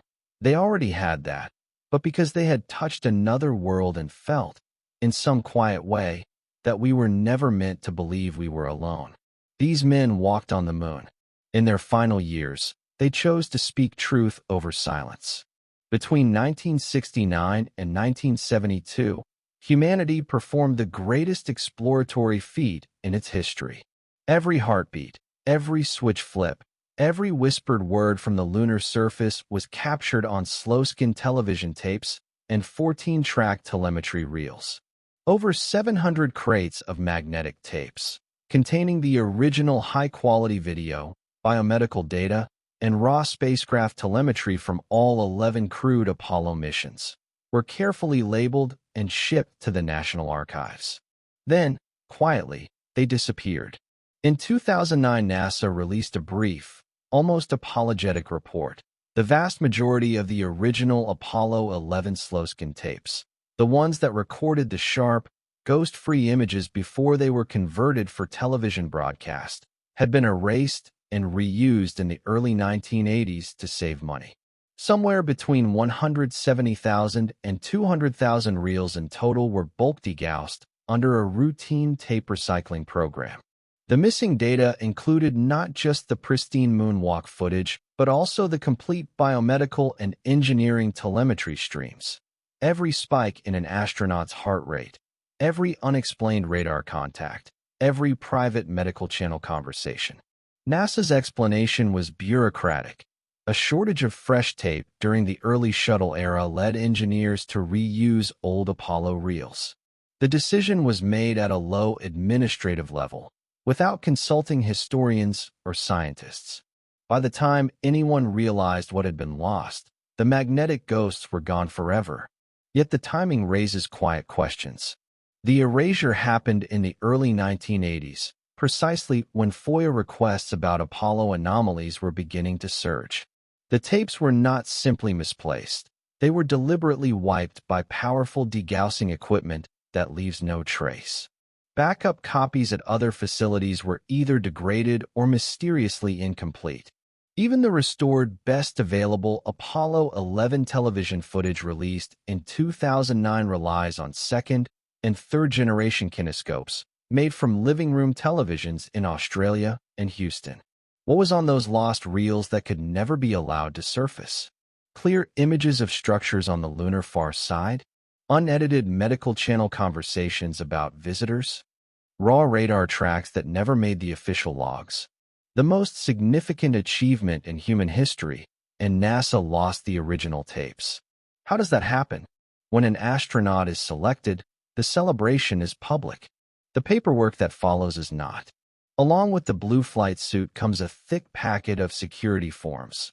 The SF-86 questionnaire, the DD-254 security manual, and a series of classified non-disclosure agreements that fall under Executive Order 13526 and the Older Invention Secrecy Act of 1951. Most civilians sign 1 or 2 NDAs in a lifetime. NASA astronauts routinely sign more than a dozen, each layered with special access caveats. SCI, TK, SAP, and the quiet catch-all, NASA Protective Data. The core document is the Classified Information Non-Disclosure Agreement, Form 4414. Paragraph 3 binds the signer to never divulge classified information to anyone not authorized to receive it, without prior written approval from the originating agency, approval that can be denied forever. Paragraph 4 states that the obligation continues for life, even after clearances expire and employment ends. Violation is punishable under the Espionage Act, up to 10 years in prison and $250,000 in fines per count. Separate Special Access Program indoctrination agreements cover individual missions. For classified shuttle flights and certain Apollo-era activities, astronauts were read into compartments with code names like Olympic, Landmark, or simply Box. Each compartment has its own NDA, often with a cover sheet that lists only the code word and the words "Acknowledgement of Lifetime Secrecy Obligation." Sign it, or you don't fly. Former astronauts have described being told, in plain language, that certain sightings, photographs, and medical channel conversations fall under these agreements. Edgar Mitchell said privately that he was shown specific categories of anomalous phenomena, data that were permanently classified under national security rules. Gordon Cooper complained that footage he shot in orbit was confiscated and placed under a 50-year debrief restriction. The penalty is real. In 2006, shuttle astronaut Lisa Nowak's career ended over unrelated issues, but her security violations were initially investigated under the Espionage Act. The message was clear: even emotional distress does not excuse disclosure. These agreements do not merely discourage loose talk. They create a culture where silence becomes reflex. Younger astronauts watch their heroes stay quiet and learn the cost of curiosity. Every astronaut signs documents that could send them to prison for speaking freely. What are they prohibited from saying?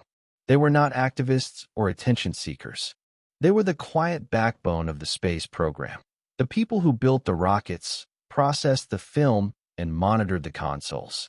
Donna Hare, a 20-year NASA contractor at the Johnson Space Center with a secret clearance, worked in Building 8 creating lunar maps. In 2001, she told investigators that a colleague in the photo lab showed her an Apollo-era mosaic in which a clear, round, domed structure was visible on the lunar far side. When she asked about it, he replied, "We airbrushed these out before release." She was later warned that speaking further could cost her retirement. Carl Wolf, a U.S. Air Force sergeant with top-secret/crypto clearance, repaired photo equipment at Langley AFB in 1965.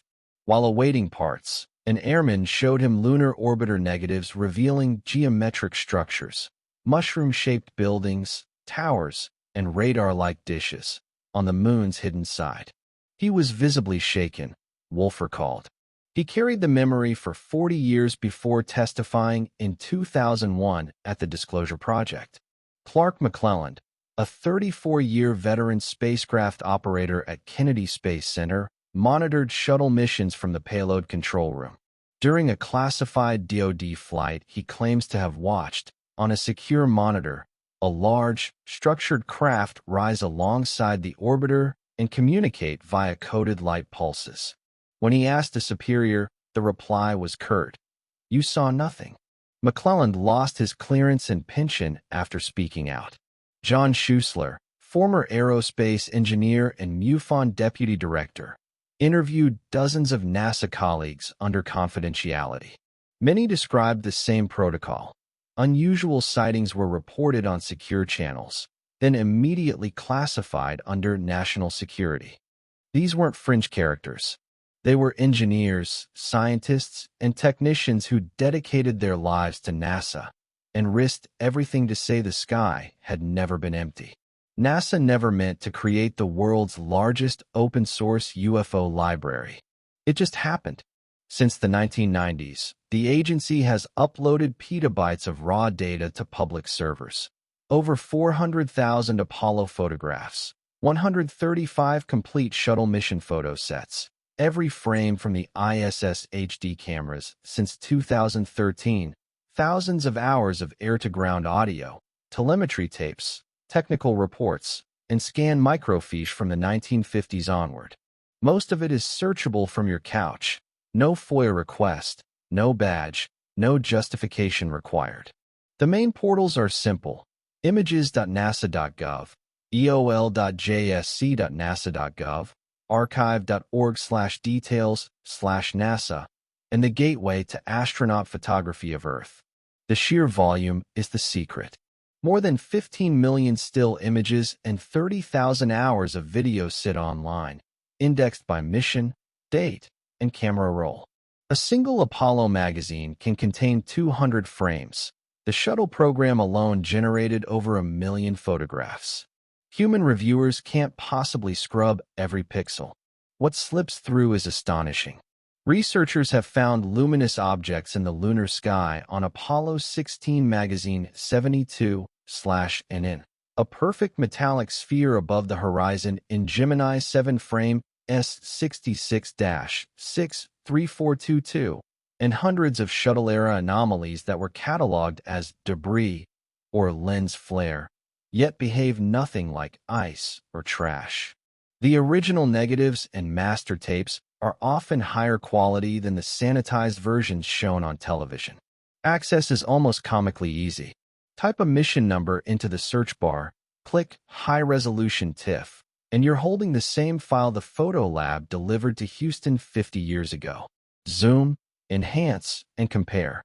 Amateur investigators, retired engineers, university students, bedroom enthusiasts have built cross-reference databases that rival anything inside the agency. The archives grow daily. Every new ISS photo batch, every restored 16mm film, every declassified shuttle video dump adds fresh material. NASA's own policy of openness, created to inspire the public, has become the perfect hiding place. The signal is buried in noise so vast that only the truly patient ever find it. Buried in millions of images and thousands of hours of footage, remarkable evidence sits in public view, waiting to be found. Over the past 3 decades, a quiet guild of professional imaging specialists, many with decades of experience at Kodak, the National Reconnaissance Office, and even NASA itself, has turned forensic tools on the agency's own public photographs. They use techniques developed for spy satellite verification, densitometry, edge detection algorithms, Fourier transforms, and simple stereoscopic parallax measurement. Their findings separate cleanly into 3 categories: the explainable, the misidentified, and the genuinely inexplicable. In the first 2 categories fall most of the famous hoax claims. Apollo's crossed crosshairs, missing stars, and waving flags all have mundane explanations once film grain, exposure latitude, and vacuum physics are properly understood. Shadow angles that once looked suspicious on a flat computer screen resolve perfectly when the actual lunar topography is reconstructed. But then there is the 3rd category. Dr. Mark Carlotto, an imaging scientist who once processed Mars Viking photos for NASA, applied edge enhancement filters to Apollo 16 panoramic series AS16-117-18841 through 18849. In 9 consecutive frames taken from the same stationary camera, a bright, rectangular object with rounded corners hovers motionless above the lunar horizon. It maintains identical size and geometry across frames shot seconds apart, ruling out film scratches or emulsion defects. Light source analysis shows the object is self-luminous. Its illumination does not match the sun angle on the surrounding terrain. Retired Lockheed analyst John Schuessler examined Apollo 12 magazine 48/S using densitometry. Frame as 12-48-7134 shows a perfect dark disk transiting the black sky, occulting background stars. The disk appears in only 1 frame, but its edge sharpness and perfect circularity exceed the resolution limit of any known debris particle at that distance. Parallax measurement against the lunar horizon places it several miles high and at least 300 feet across. Perhaps most compelling are the stereoscopic pairs. Apollo 15 magazine 86/H contains frames as 15-86-11603 and 11604, taken seconds apart from the moving lunar rover. A bright, elongated object drifts above the distant hills. When the 2 frames are viewed as a stereo pair, the object sits clearly above the terrain at an altitude of roughly 2 miles, far too high for dust and far too structured for a cosmic ray hit on the film. Kodak senior engineer Ron Evans, no relation to Apollo 17, studied crosshair anomalies in Apollo 14 and 17 images. In several cases, bright spots lie cleanly on top of the raised plate crosshairs, indicating the object was between the lens and the plate. Physically impossible unless something was floating inside the camera body. Yet the same objects appear in multiple consecutive exposures.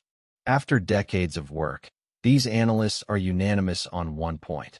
While 99% of anomalies have prosaic explanations, a stubborn remainder, perhaps one image in every 10,000, exhibits characteristics, consistent lighting, parallax depth, multi-frame persistence, that no known artifact can produce. These analysts have examined millions of photographs.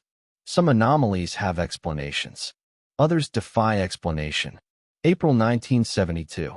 Apollo 16's command module Casper orbited the moon alone while John Young and Charlie Duke explored the Descartes highlands below. On Revolution 26, pilot Ken Mattingly noticed a slow-moving, bright object drifting parallel to the spacecraft at roughly the same altitude.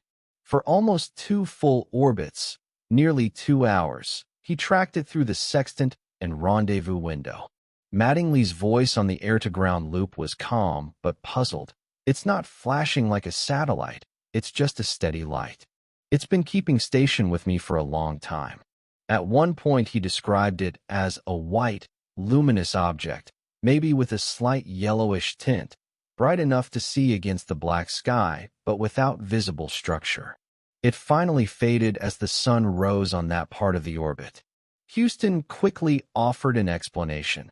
The object was a plume of waste hypergolic fuel and oxidizer vented from the service propulsion system earlier in the mission. The particles had frozen into a cloud of reflective ice crystals catching sunlight. On paper, it sounded tidy. Apollo spacecraft regularly dumped excess propellants to prevent tank overpressurization. Similar urine dumps and fuel vents had created glowing clouds before, but the details don't match. Hypergolic fuel, kerosene, 50 and nitrogen tetroxide, burns on contact. Any accidental mixing outside the engine creates a brief, violent flash, not a steady glow. Excess propellant is vented through opposed nozzles that cancel momentum, producing a spherical cloud that expands rapidly and diffuses within minutes. Not a coherent object that holds station for 2 hours. Engineers who modeled the SBS dump for Apollo 16 calculated that the particles would disperse to invisibility in under 10 minutes and drift thousands of miles away within one orbit. Yet Mattingly's object maintained relative position, appeared only when the spacecraft was in darkness, exactly when a reflective ice cloud would be invisible, and disappeared at orbital sunrise, behavior opposite to sunlight-scattered particles. Film from the 16mm DAC camera in the command module window shows nothing where Mattingly pointed, but the camera was running at only 1 frame per second, too slow to catch a dim, steady source.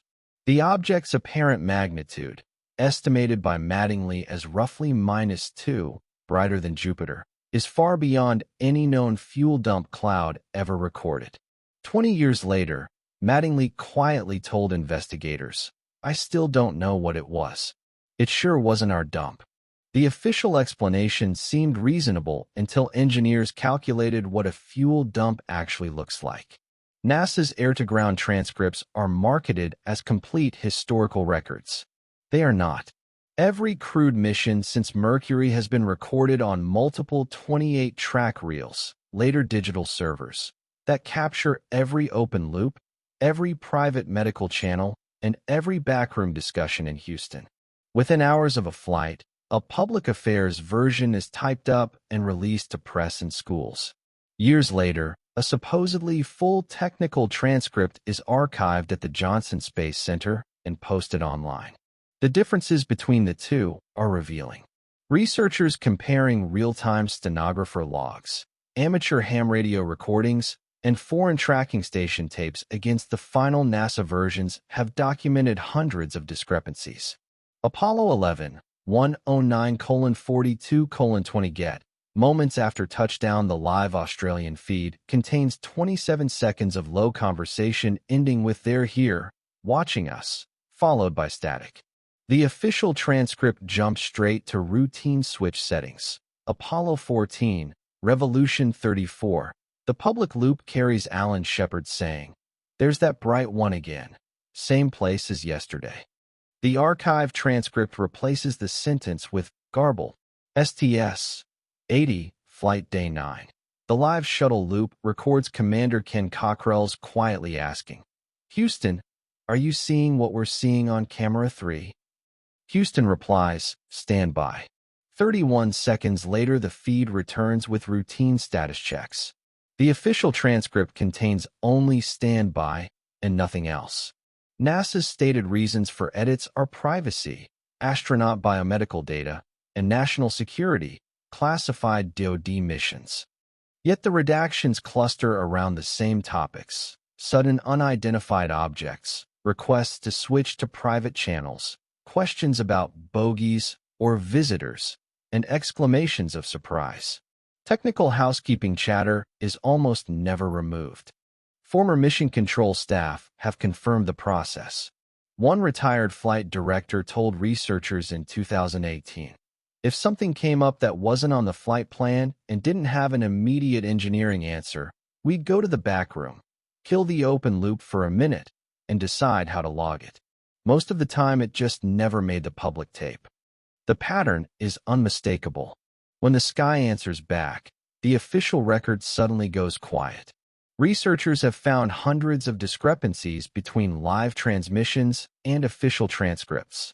The most secure rooms in America are not underground bunkers. They are the gleaming high bays at Kennedy Space Center, Michoud, and the Jet Propulsion Laboratory. Air is filtered to medical standards, temperature held to within 1 degree, every person gowned in white bunny suits, every tool accounted for. Nothing enters without reason. Nothing leaves without inspection. Yet in official NASA photographs taken inside these sanctuaries, impossible things sometimes appear.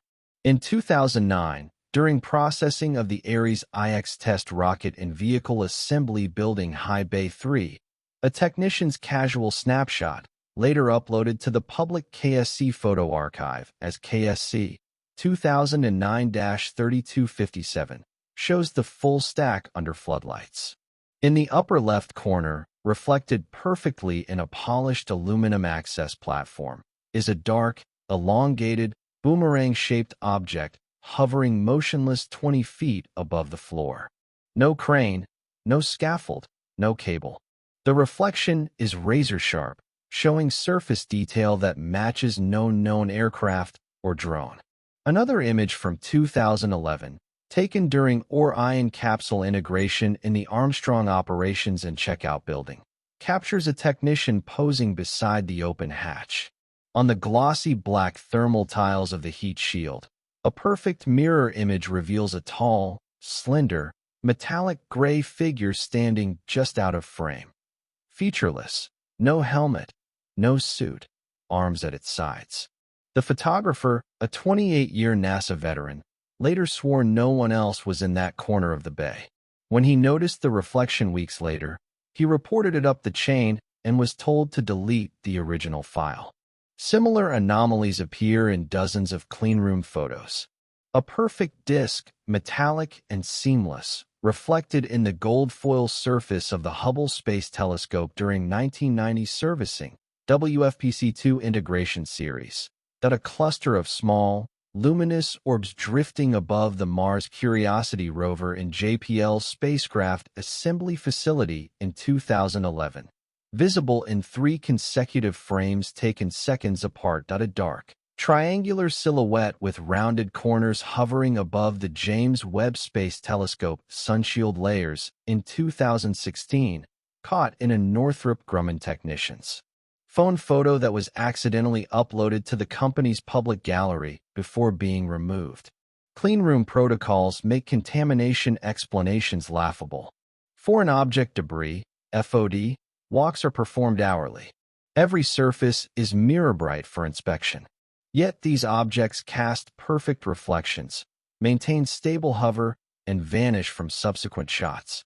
These weren't taken in space. They were taken in NASA facilities. What appears in these images shouldn't exist there. NASA describes much of its archived shuttle and ISS video as continuous coverage.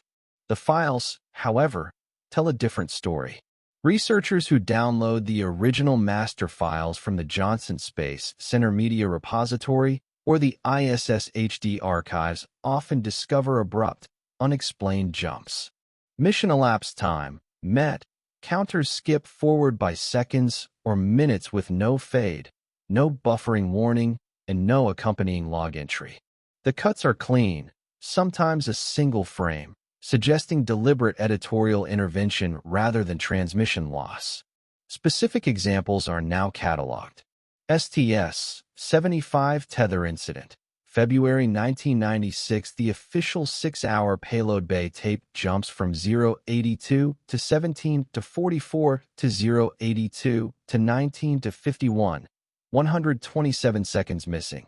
Exactly when the broken tether is surrounded by the largest concentration of disc-shaped objects.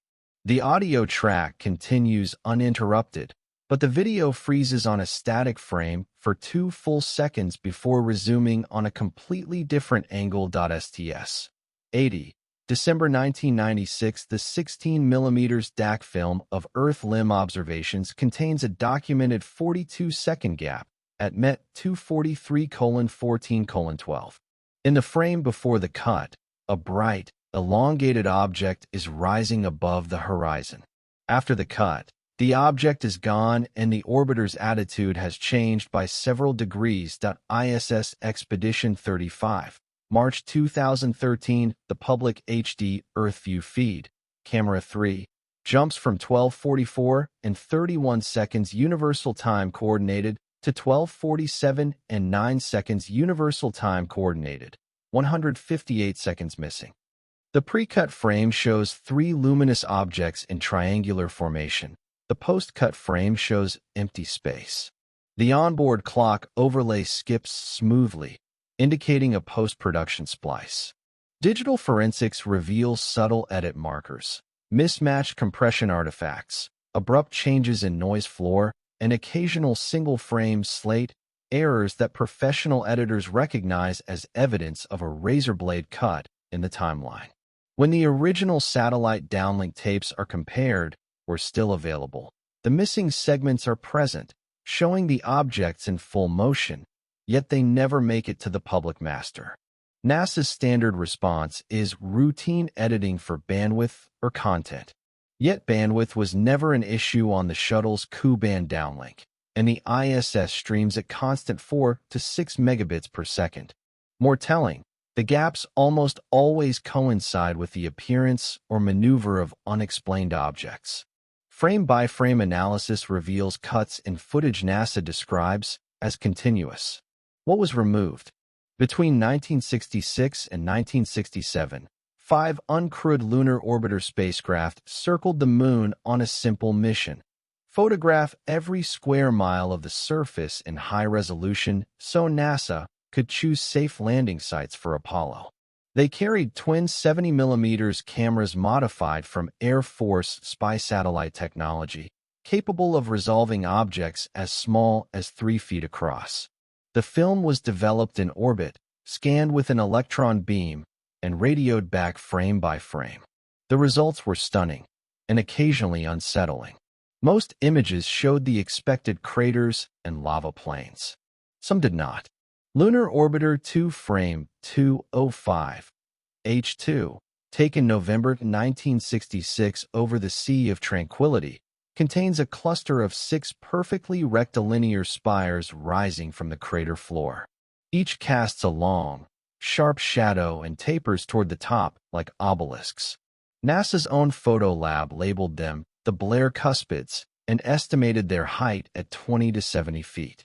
Geologists later called them natural features, yet no similar formation has ever been found elsewhere on the moon. Lunar Orbiter 3 captured an object that became known as the Bridge in the Sinus Medii region, a smooth, arch-like structure spanning a narrow chasm, approximately 1 mile long and casting a shadow beneath it. The feature appears in 2 consecutive frames, LO3-154H and LO3-155H, taken from different angles, confirming three-dimensional reality.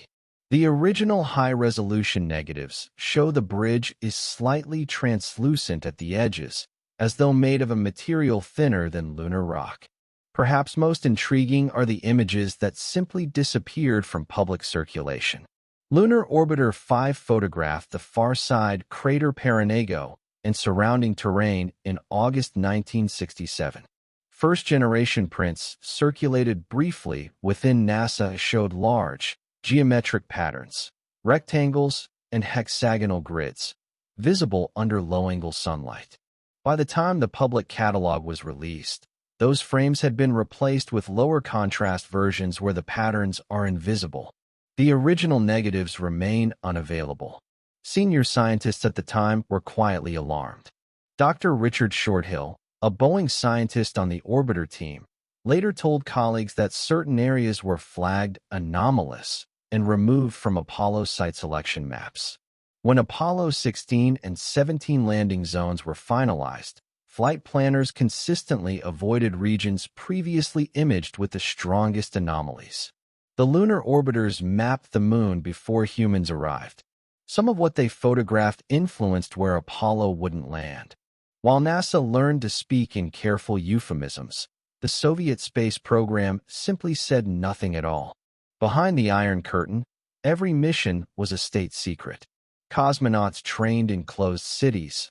Launches were announced only after success, and even the names of chief designers were classified. What happened in orbit stayed in orbit until the walls came down. In the 1990s and early 2000s, as archives cracked open and retired cosmonauts began talking to Western researchers, a parallel history emerged. The phenomena American astronauts whispered about on private loops, the Soviets recorded openly in military logs, then buried just as deeply.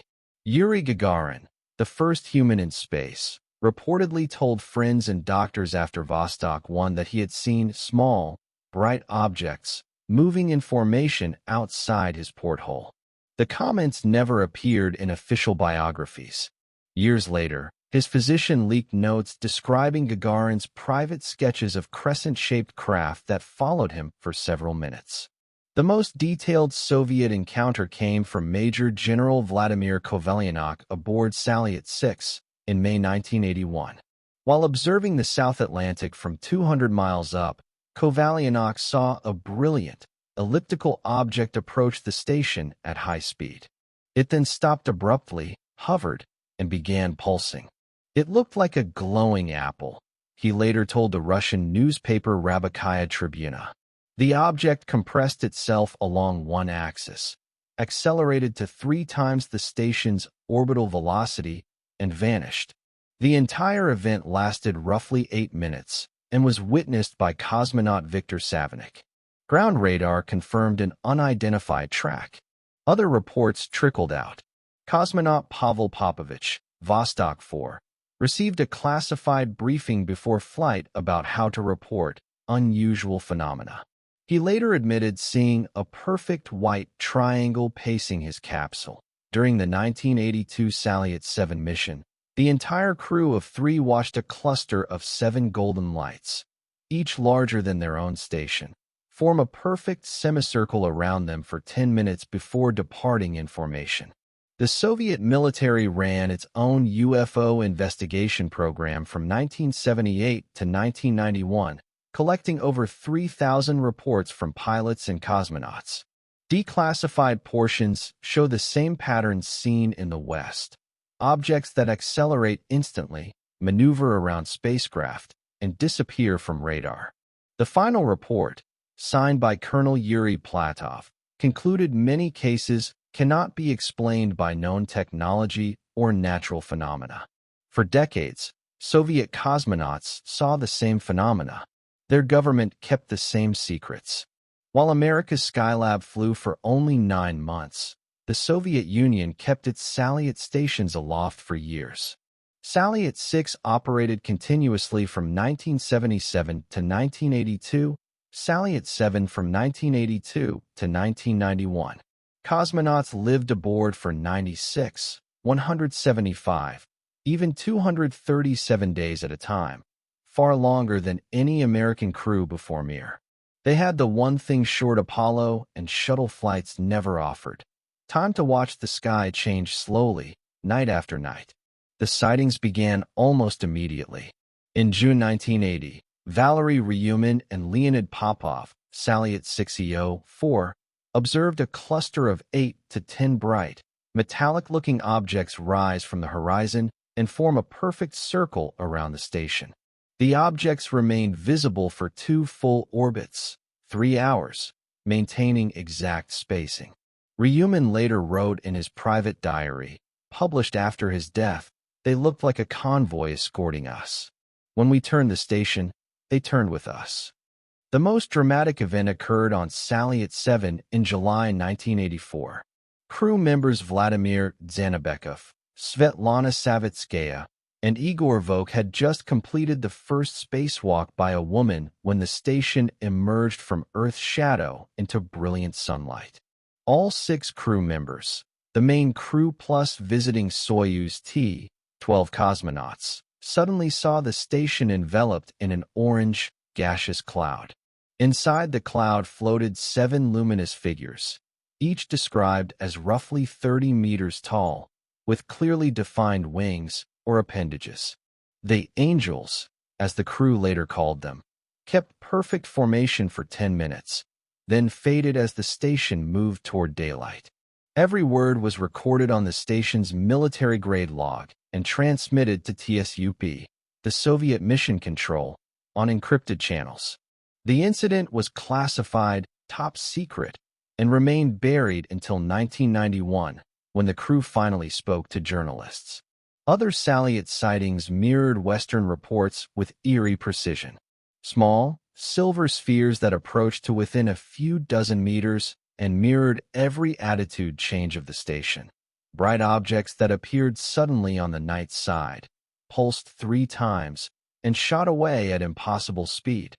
Long, cylindrical craft observed by multiple crews over the South Atlantic anomaly. Because the Soviet system required written reports for every anomaly, thousands of pages exist, many declassified after 1991. The descriptions, the durations, the calm, professional tone of the observers all match what American astronauts saw on Skylab and the shuttle. Russian cosmonauts spent months watching the same objects NASA crews reported. The similarity is striking. In October 2003, Yang Liwei became the first Chinese taikonaut to orbit Earth. As Shenzhou 5 drifted silently above the planet, he reported hearing a strange, knocking sound outside the capsule, like someone tapping the hull with an iron hammer. He looked out every window, but saw nothing. Beijing never explained the noise, and Yang was quietly instructed not to discuss it again in public.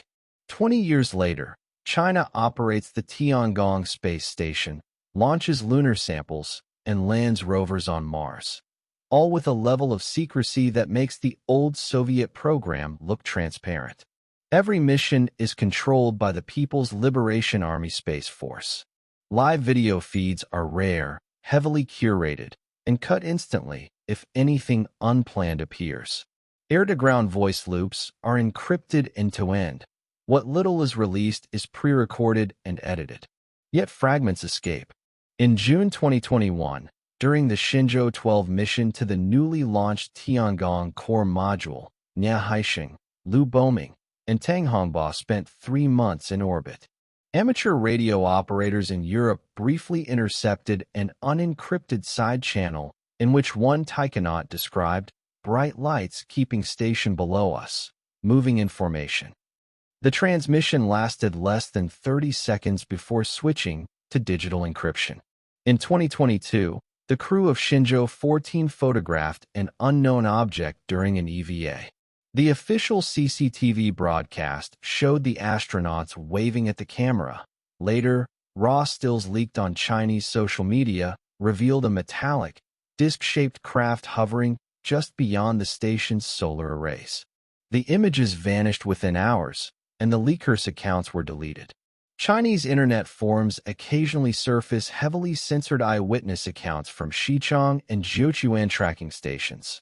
Radar tracks of objects accelerating from standstill to Mach 20, sudden course changes during Shenzhou reentries, and unexplained EM interference that forces controllers to switch to backup frequencies.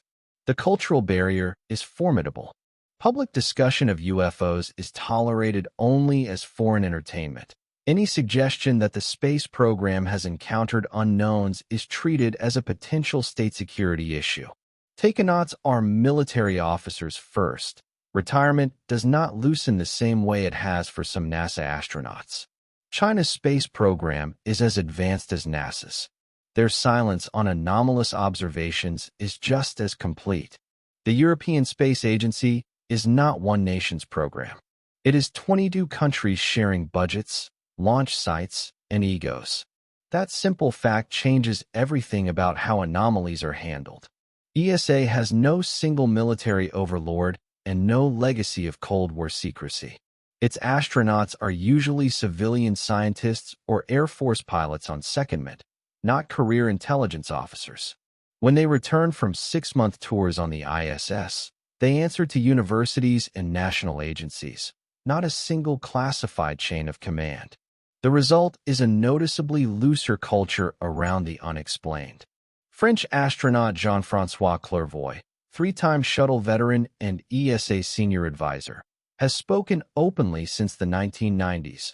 I have seen things in orbit that were not in any catalog. Fast-moving lights that change direction instantly. We all have.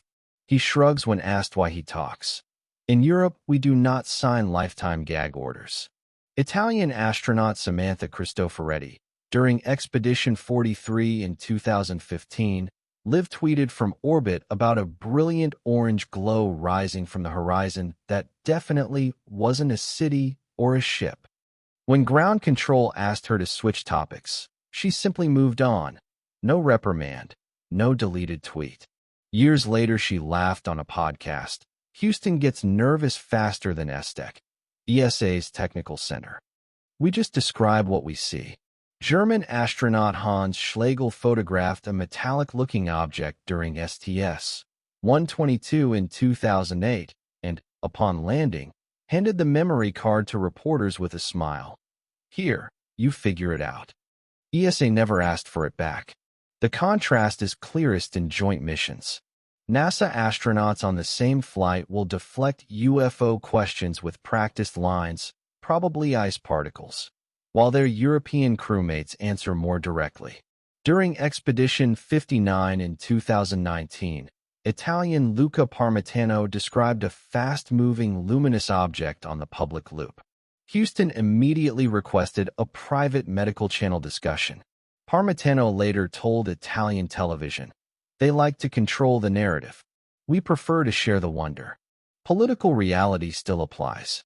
ESA depends on NASA for most of its human flight seats, so astronauts are briefed never to contradict U.S. policy on air. Yet the absence of lifetime NDAs and the presence of multiple funding nations create breathing room. European space agencies have quietly encouraged retired astronauts to deposit personal logs and photos in university archives rather than NASA's restricted collections. European astronauts often seem less constrained in discussing what they've observed. Why the difference? Because in Europe, the sky belongs to 22 nations, and silence is harder to enforce when no single flag owns the view. Japan's space program has always moved with deliberate calm. JAXA, formed in 2003 from 3 earlier agencies, prefers quiet competence over spectacle.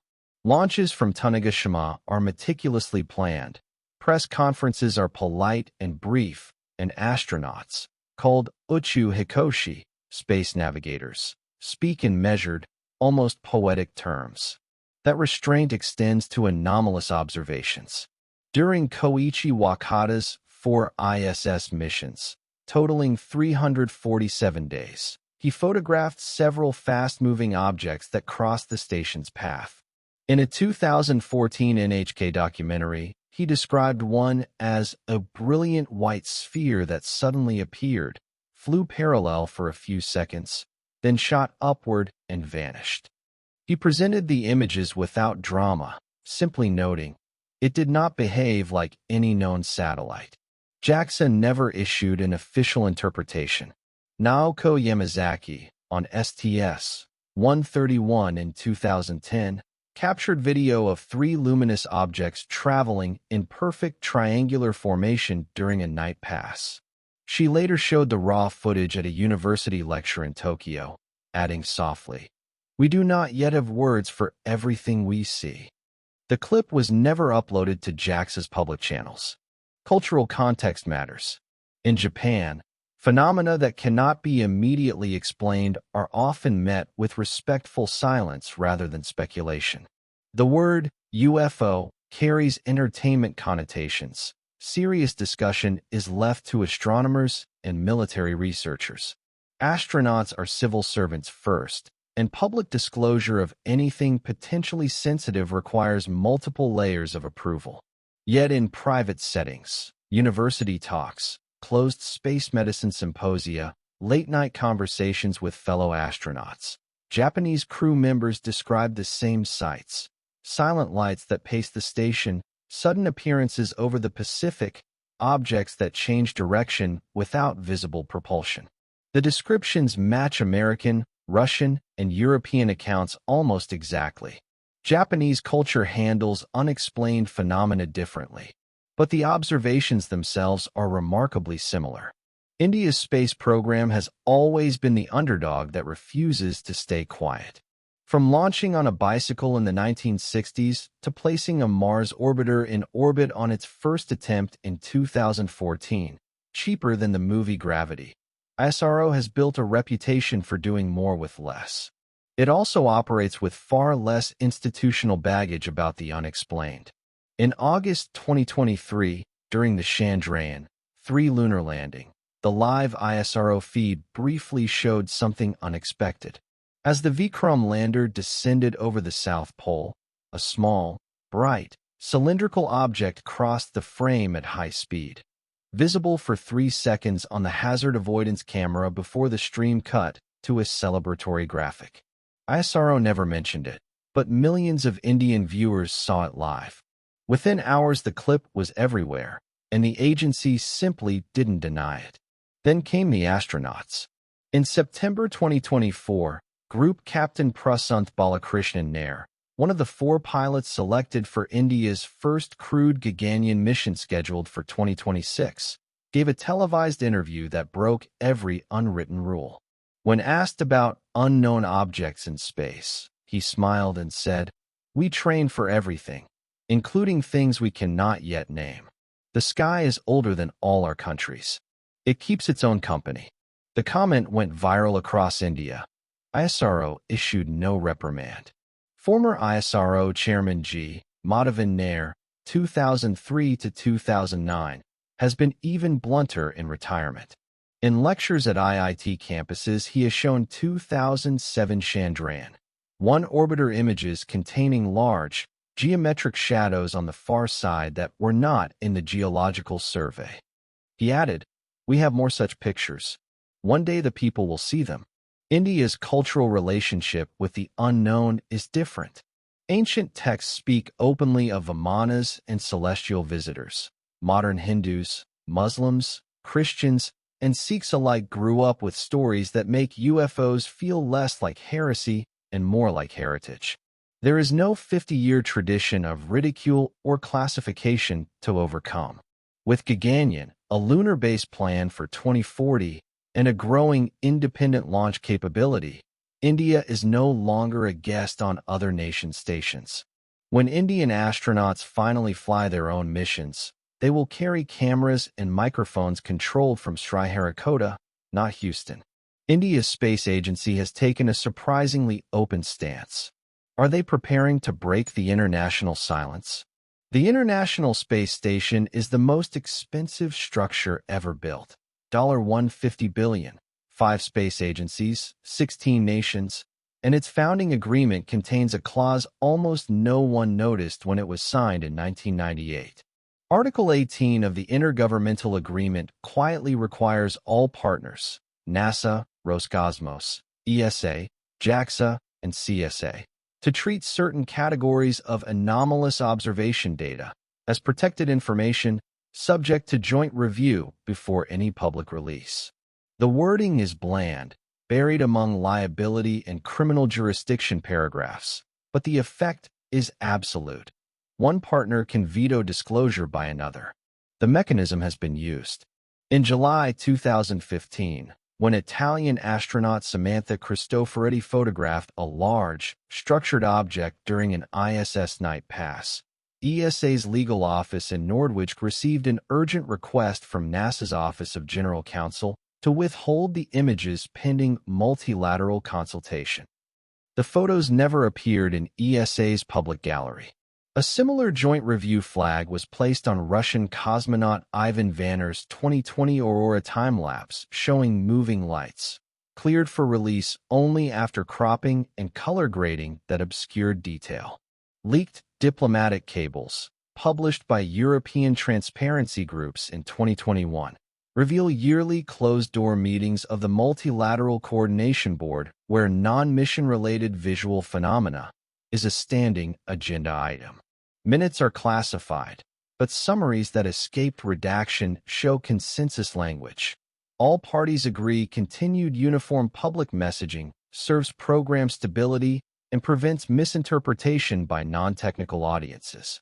Former Roscosmos Deputy Administrator Vitaly Davidov confirmed in a 2022 Moscow lecture that the Soviet Union and United States reached a verbal understanding as early as 1977, during the Apollo-Soyuz handshake in orbit, to treat certain orbital sightings as mutual national security matters.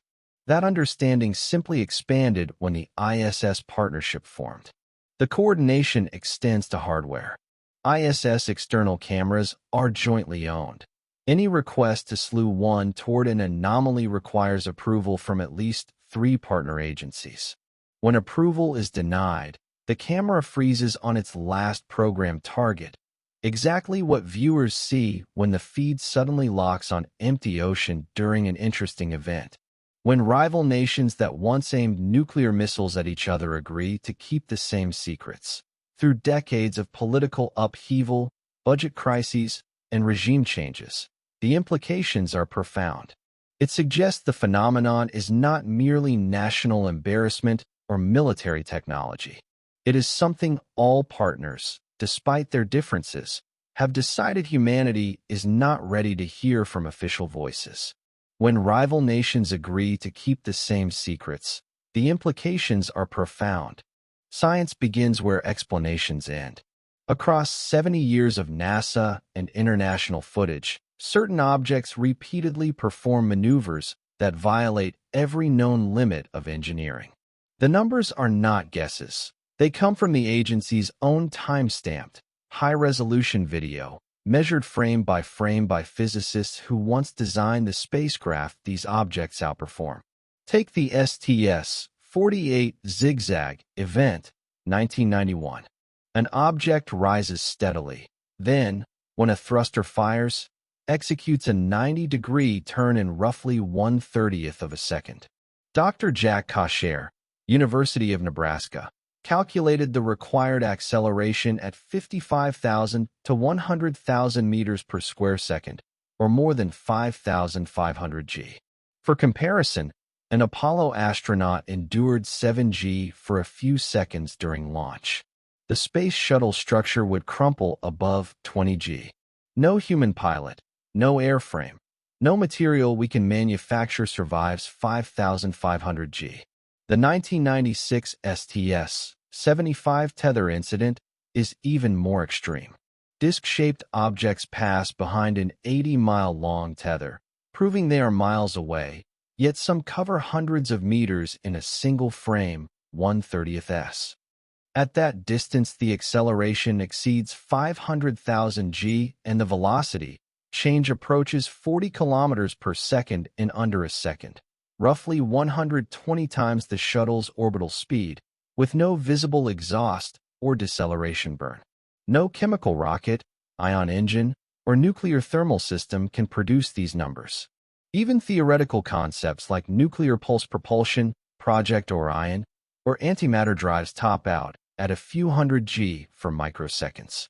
The objects show no plasma plume, no magnetic signature, no sonic boom when they enter atmosphere at Mach 30 plus.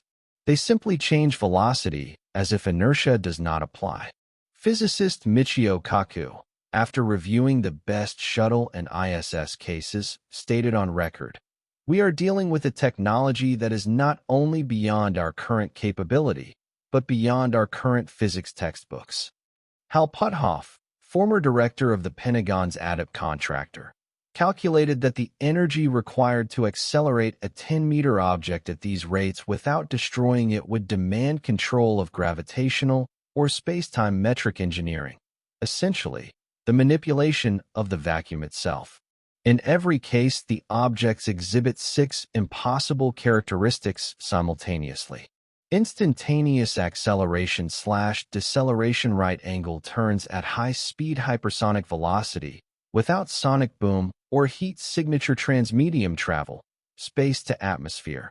Low observability except when they choose to glow, no visible propulsion. These are not interpretation issues.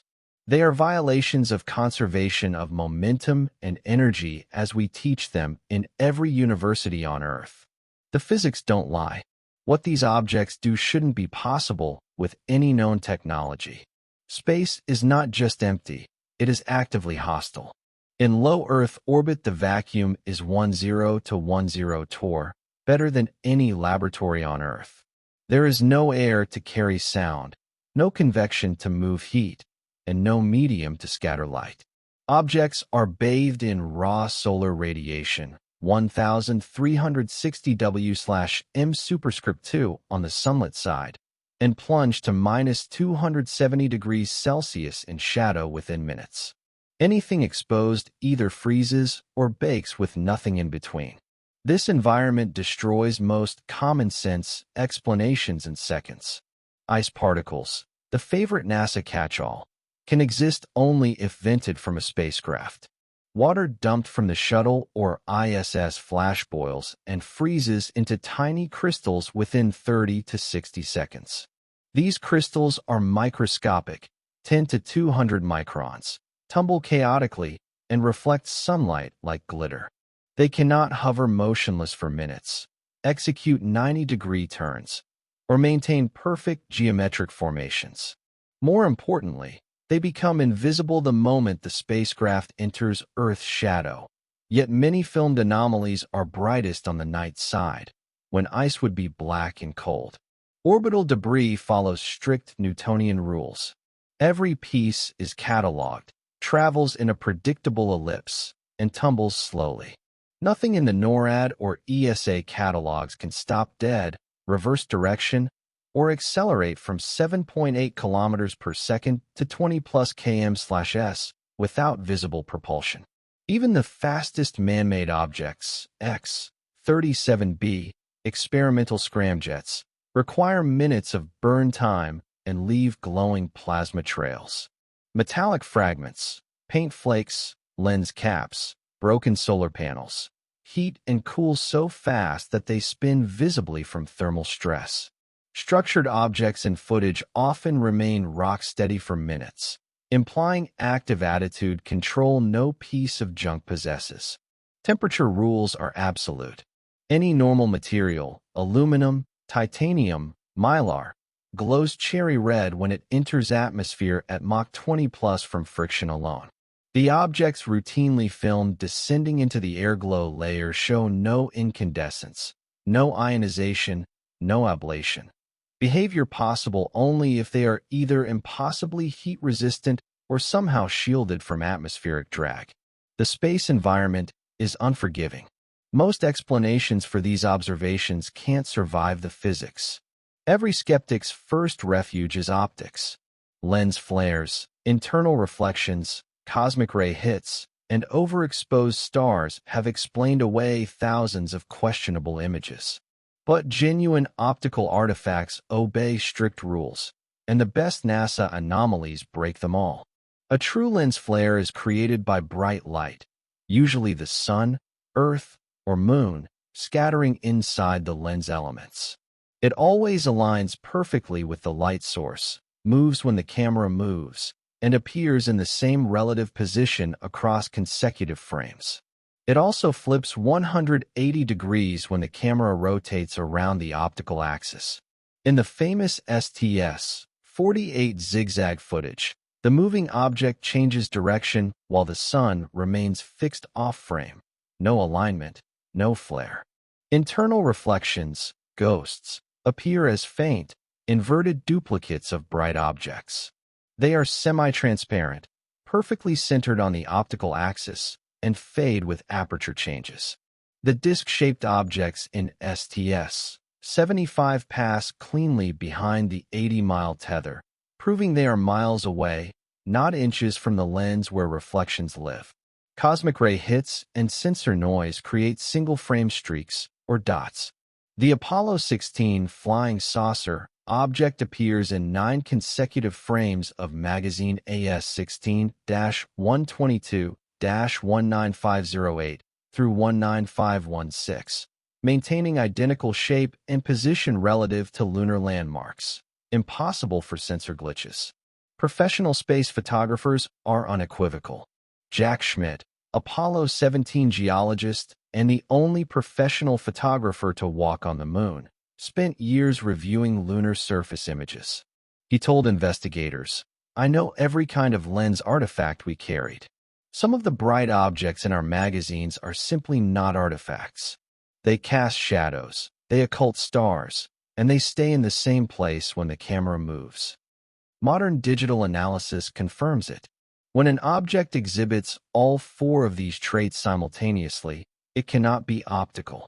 It appears in multiple consecutive frames with consistent geometry. It moves independently of the light source and camera motion. It shows parallax or occultation against known background objects, tether, horizon, stars, that it maintains focus and sharpness at the same plane as distant scenery. The STS-75 discs, the Apollo 16 hovering rectangle, the STS-80 chain of lights, all pass every test. Lens flares do not pass behind physical objects. Sensor noise does not hold formation for minutes. Reflections do not change direction at 50,000 G. Optical illusions have specific characteristics. Most NASA footage doesn't match them. In space, everything obeys Kepler and Newton, unless it doesn't. A natural object in orbit follows an ellipse determined by its velocity and altitude the moment it is released. Change that orbit and you must spend energy, usually a great deal of it. A spent rocket stage, a dropped glove, or a loose bolt will tumble slowly, drift along a nearly identical path to the parent craft, and never suddenly stop, reverse, or turn 90 degrees. The delta-V budget for any real maneuver is merciless. Yet the objects filmed by NASA routinely ignore the rules. The clearest example remains STS-48. The primary object is rising on a straight-line trajectory when it abruptly executes a 90-degree left turn and accelerates away. Aerospace engineer James Oberg initially defended the ice particle theory, but when pressed on the energy required, conceded the turn would demand roughly 5 to 7 km/s of instantaneous delta-V, more than the entire shuttle orbiter carried for a full deorbit burn. No chemical thruster, cold gas jet, or ion engine can deliver that in 1/30th of a second without visible exhaust or structural failure. Similar violations appear across missions. STS-80, 1996, a slow-moving bright object suddenly stops dead relative to the stars for 12 seconds, then accelerates upward at greater than 15 km/s. ISS Expedition 33, 2012, a luminous object overtakes the station from behind, decelerates to match velocity for 45 seconds, then departs vertically. Behavior requiring at least 3 separate burns totaling more than 3 km/s delta-V with no visible propulsion signature. Apollo 17, 1972. The 16mm DAC footage from the command module shows a bright particle that suddenly reverses direction 180 degrees while maintaining constant brightness and size. Orbital mechanics specialists who have run the numbers are blunt. Dr. Robert M. Wood, former McDonnell Douglas physicist, calculated that the energy required for the observed STS-48 turn, if performed by a 10-meter craft of modest mass, exceeds 10 superscript 1 superscript 3 joules delivered in under 0.1 second. That is roughly the output of a small nuclear weapon, yet with no flash, no shockwave, and no debris. Natural objects cannot do this. Uncontrolled debris cannot do this. Even the most advanced classified military prototypes, X-37B, hypersonic glide vehicles, require minutes of visible propulsion and cannot negate inertia instantly. The only remaining possibility is active, real-time control by a propulsion system that does not interact with the surrounding vacuum in any detectable way. Effectively, a field propulsion technology that decouples the craft from normal Newtonian mechanics.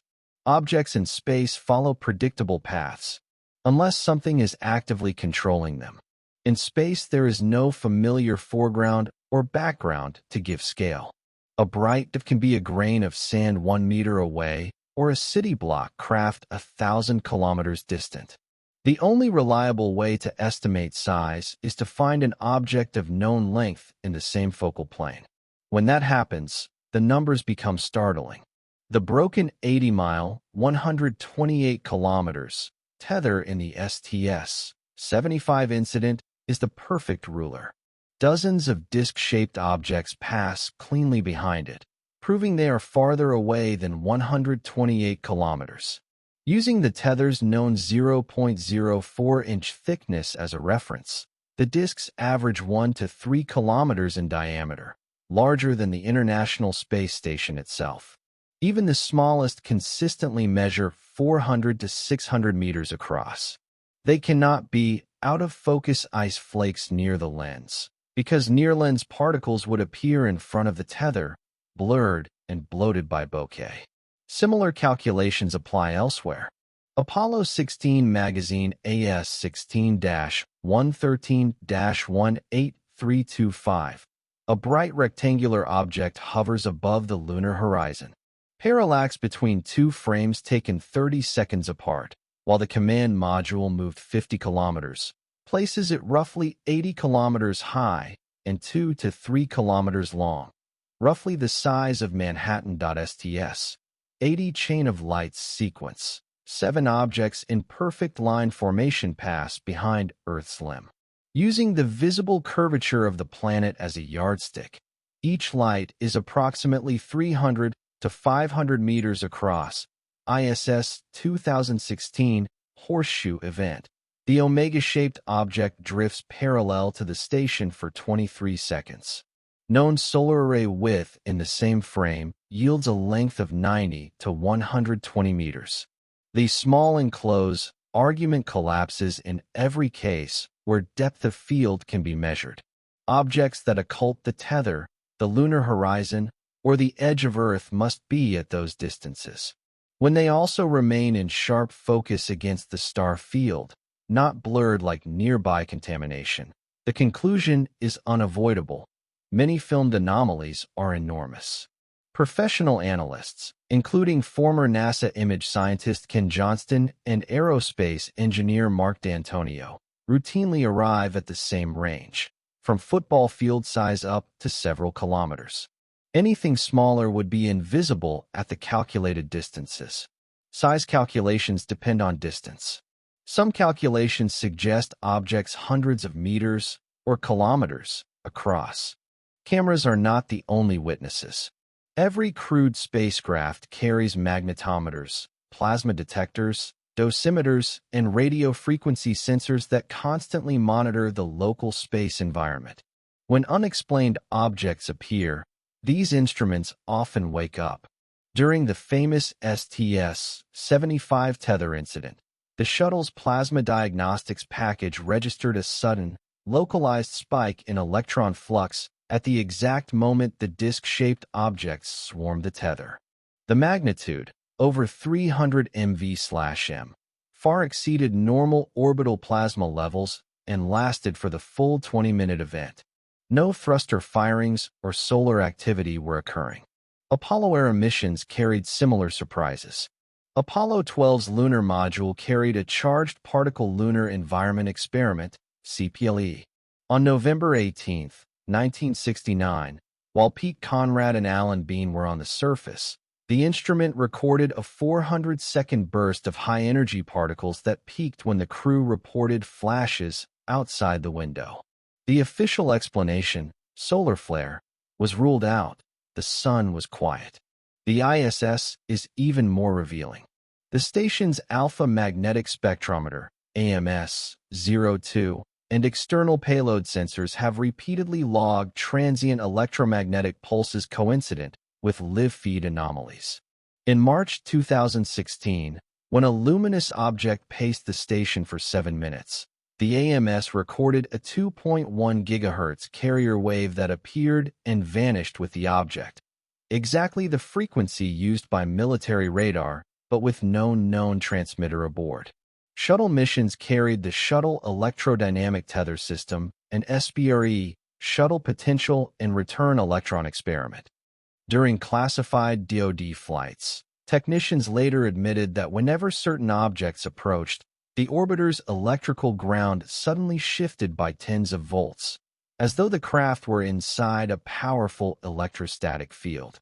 One declassified STS-51J report notes uncommanded attitude excursions and induced currents in the payload bay during a close pass.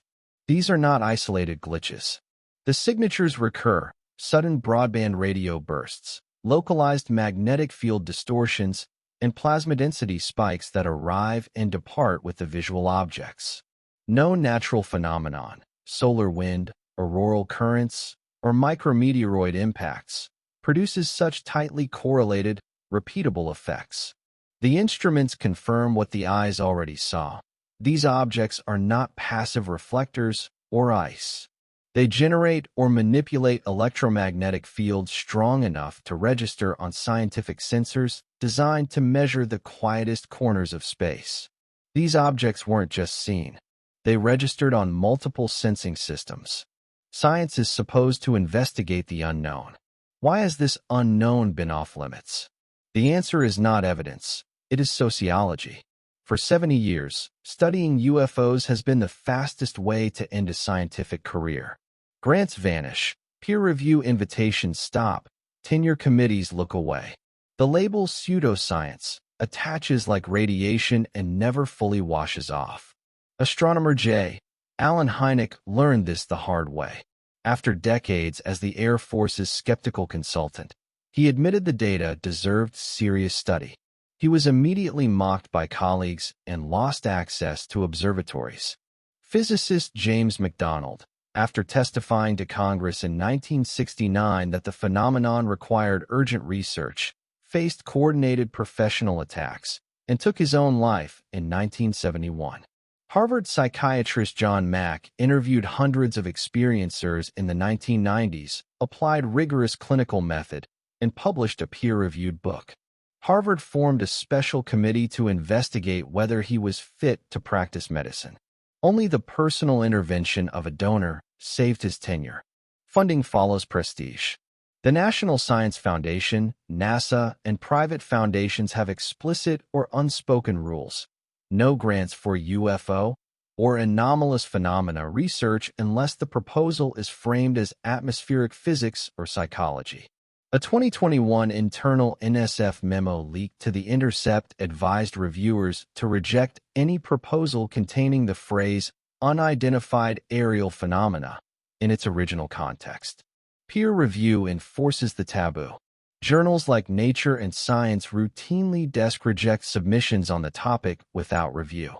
When papers do appear, usually in smaller journals, they are met with open letters demanding retraction, even when the data are impeccable. Yet cracks are forming. The 2017 New York Times revelations, the Pentagon's 2021 UAP report, and NASA's 2023 independent panel have given cover to younger researchers. Universities now host quiet study groups. Stanford, Harvard, University of Virginia, where tenured faculty can finally speak without risking everything.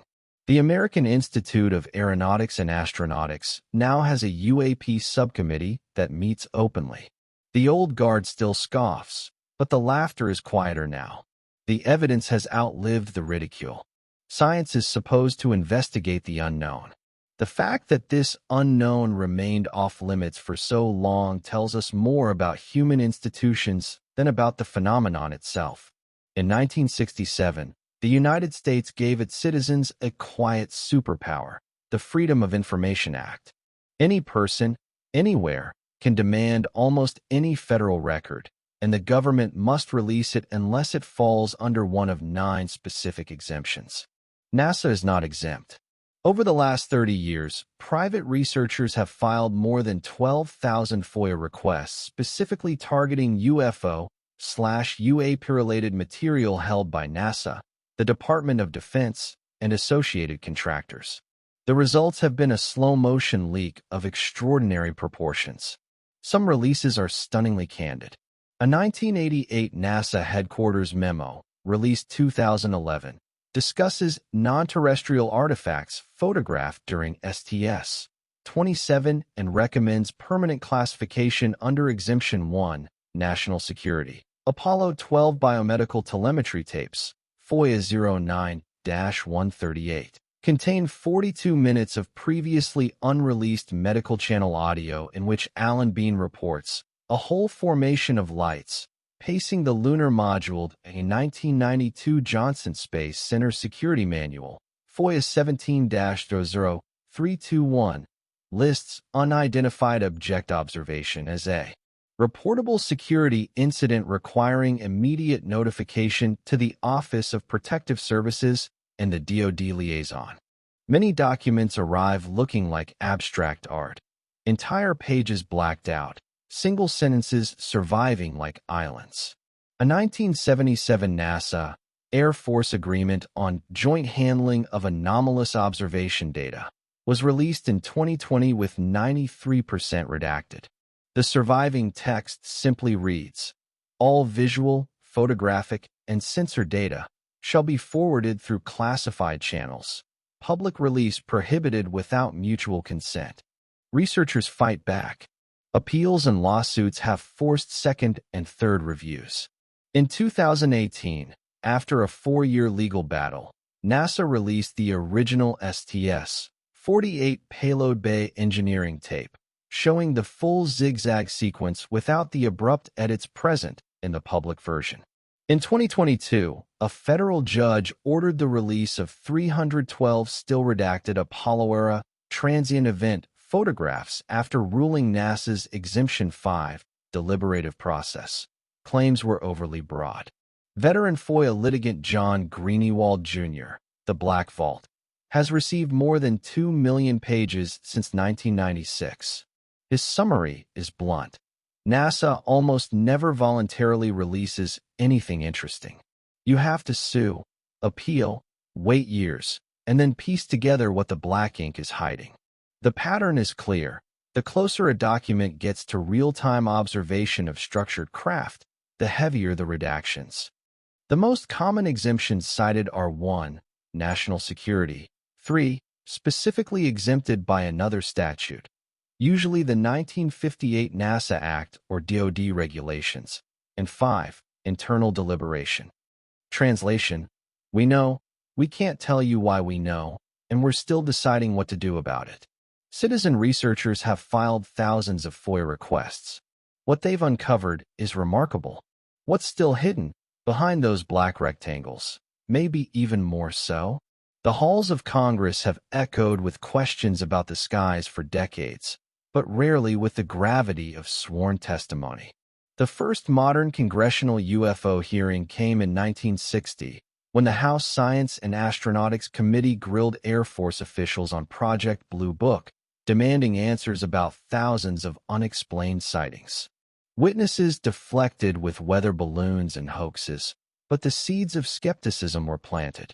In 1966, another hearing focused on flying saucers, with astronomers like J. Allen Hynek testifying that the data deserved rigorous study, not ridicule. These early sessions exposed the military's casual dismissals, fueling public distrust.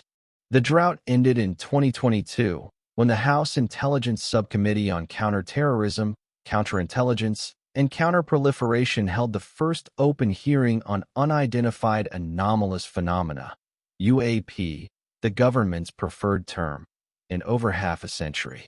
Chaired by Representative Andre Carson, DN, it featured Pentagon officials Ronald Moultrie and Scott Bray, who acknowledged hundreds of new reports but provided little new evidence. Bray admitted under oath that some UAP displayed advanced technology beyond U.S. capabilities, including hypersonic speeds without propulsion signatures. The momentum built in 2023 with a July 26 House Oversight Committee hearing titled Unidentified Anomalous Phenomena: Implications on National Security, Public Safety, and Government Transparency. Under oath, retired Navy Commander David Fravor described his 2004 Tic Tac encounter off California, a white, oblong craft the size of a commercial airliner, hovering motionless over churning water before accelerating to supersonic speeds without wings, rotors, or visible exhaust. It was far superior to anything we had, Fravor said calmly. Ryan Graves, a former F/A-18 pilot, testified to routine UAP incursions near Virginia Beach training ranges, objects the size of a football field darting at impossible angles. Most explosive was David Grush, a former intelligence officer on the Pentagon's UAP task force. Sworn in, Grush alleged a multi-decade black program retrieving non-human craft and biologics from crash sites, with the U.S. government in possession of intact extraterrestrial vehicles. These are retrieving non-human intelligence not made by any government, he stated, citing 40 witnesses too fearful to testify publicly. Perjury penalties loomed, up to 5 years in prison for lies under oath, lending his words unassailable weight. NASA's involvement deepened in September 2023 when Administrator Bill Nelson testified before the House Science Committee on the agency's independent UAP study. Released that month, the report, chaired by David Spergel, found no extraterrestrial evidence but urged NASA to lead civilian data collection using AI and satellite archives. Nelson, under oath, affirmed UAP as a legitimate scientific question, echoing the panel's call to destigmatize reports. He confirmed NASA's access to classified data but withheld specifics, citing ongoing reviews. The legal gravity of these hearings cannot be overstated. Sworn testimony binds officials to truth, creating a paper trail enforceable by contempt charges or ethics probes. Revelations like Grush's crash retrieval claims and Fravor's first-hand accounts pierced decades of evasion, forcing admissions that UAP represent genuine unknowns, potentially adversarial tech or something profounder.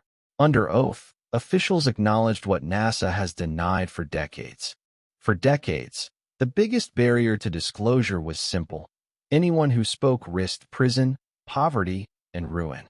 That equation began changing in 2018 and changed dramatically in 2023. The Intelligence Authorization Act for fiscal year 2023 contained a quiet revolution, the strongest UAP whistleblower protections ever enacted. Sponsored by Senator Kirsten Gillibrand and Representative Mike Gallagher, the new language, 50 U.S.C. Section 3033 Note, explicitly shields anyone with evidence of unreported UAP programs from prosecution under the Espionage Act, provided they follow the lawful disclosure channel to Congress or the intelligence community inspector general. It also forbids retaliation, no loss of clearance, no contract termination, no referral for psychiatric evaluation, simply for reporting material related to unidentified anomalous phenomena or non-human intelligence. A companion amendment to the 2024 NDAA went further. Any existing non-disclosure agreement is automatically void if it prevents lawful reporting of UAP retrieval or reverse engineering programs. Security officers can no longer threaten employees with "you signed an NDA" when Congress asks for the truth. David Grush became the first major beneficiary. In July 2023, he testified openly about multi-decade crash retrieval programs, citing 40 first-hand witnesses inside classified compartments.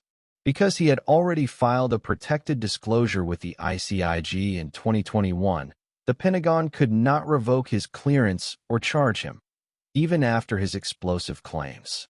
His testimony triggered a wave. By early 2025, the Department of Defense's All-Domain Anomaly Resolution Office, AARO, reported receiving over 120 new protected disclosures from current and former military, intelligence, and contractor personnel, more than in the previous 70 years combined. Many remain anonymous, but their sworn statements to congressional staff describe intact craft, non-human biologics, and special access programs with code names like Immaculate Constellation and Kona Blue. Legal experts now describe the new framework as a safe conduit. Whistleblowers no longer have to choose between conscience and career. They file with the ICIG, receive a tracking number, and are shielded while Congress quietly interviews them in secure facilities. The old playbook, smear, isolate, bankrupt, no longer works when the law itself is on their side. New laws protect those who speak truth. The floodgates may be opening. For most of the 20th century, UFO stories were media punchlines, relegated to the supermarket tabloids and late-night infomercials. In the 1950s, as Cold War paranoia peaked, newspapers like the New York Times dismissed sightings as mass hysteria or swamp gas, while TV shows like The Twilight Zone turned them into campy fiction. The 1966 Time magazine cover screamed, "Flying saucers, myth or reality?" But the article leaned hard into debunking, quoting experts who called witnesses crackpots. Even serious reports, like the 1977 UFO wave over the American Midwest, earned eye rolls and headlines like "Lights in the Sky," "Hoax," or "Hallucination" in the Washington Post. Journalists treated the topic as a cultural tick, safe for satire but toxic for credibility. Cover it too seriously, and you'd be the punchline. That changed in December 2017, when the New York Times dropped a bombshell. A front-page expose revealing the Pentagon's secret Advanced Aerospace Threat Identification Program, ADIP, a $22 million initiative probing UFOs as potential national security risks. Co-authored by Ralph Blumenthal, Helene Cooper, and investigative journalist Leslie Kean, the piece included grainy Navy videos of unidentified aerial phenomena, UAP, objects defying physics, captured by F/A-18 pilots off California's coast. What followed was a cascade. Politico and the Washington Post corroborated the story within days, framing UAP not as extraterrestrial fever dreams, but as unexplained tech buzzing military airspace. The shift marked a profound evolution in journalistic approach. Pre-2017, coverage was episodic and skeptical, chasing viral hoaxes with quick debunkings. Post-2017, it became sustained and rigorous, data-driven investigations prioritizing verifiable evidence over spectacle. Reporters like Kean, who endured years of marginalization for her 2010 book UFOs, generals, pilots, and government officials go on the record, now collaborated with outlets like The New Yorker, Gideon Lewis Krause's 2021 deep dive into Pentagon history, and 60 Minutes, which aired pilot testimonies in 2021. The Atlantic dissected the 2021 UAP report's implications, while Smithsonian Magazine traced the year of UFOs from ADIP to congressional scrutiny. Even Fox News and CNN hosted whistleblowers like Luis Elizondo, ADIB's former head, without the obligatory eye roll. What flipped the script? Timing and sources. The 2017 leaks came from credible insiders. Elizondo's resignation letter decried excessive secrecy, backed by Harry Reid's funding push. Leaked videos provided tangible proof, shifting the narrative from believers versus skeptics to threat assessment. Broader cultural fatigue with government opacity, post-Snowden, post-WikiLeaks, made stonewalling untenable, while rising drone threats blurred lines between UFOs and real security risks. Social media amplified citizen footage, forcing mainstream outlets to compete. The same newspapers that mocked UFO believers now run front-page investigations. Something changed. Journalism rediscovered its spine, treating the skies not as sci-fi, but as a frontier worth questioning. While the United States wrestled with decades of classification, other nations simply opened the vault. The United Kingdom led the way.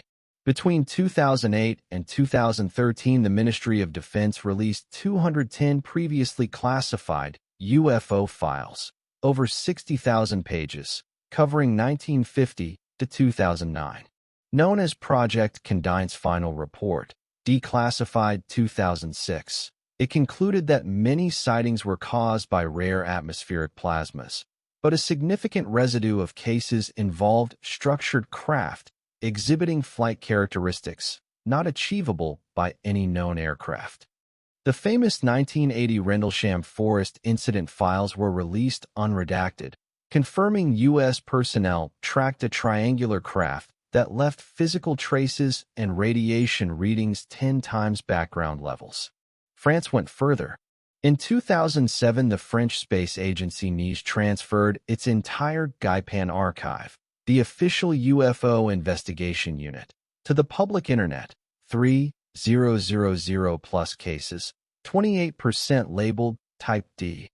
Unexplained despite complete data. The 1999 Cometa report, written by retired generals, intelligence officers, and scientists, openly stated that the extraterrestrial hypothesis was the most rational explanation for the best cases and urged international cooperation. Brazil took a theatrical approach. In 2008 to 2009, the Air Force invited civilian researchers into classified briefings and released footage from the 1986 Night of the UFOs, when 21 spherical objects were tracked on radar over Sao Paulo and chased by F-5 fighters. In 2013, the government passed a decree requiring all military and civilian pilots to report UAP, with files automatically declassified after a short period. Other nations followed. Mexico, 2000 to 2005, released Air Force infrared footage of 11 objects pacing a surveillance aircraft. Chile, 2014, CIFA, the official agency, published a 9-minute video of a naval helicopter encountering a structured object ejecting a plasma trail. Canada, 2008 to 2023, gradual release of 9,500 Project Magnet/Project Second Story files. Russia, 2020's Roscosmos quietly placed 124 declassified cosmonaut sighting reports online. Cultural differences are stark. Latin American nations treat disclosure as routine transparency. European countries frame it as scientific duty. Russia releases just enough to remind the world it has its own archives.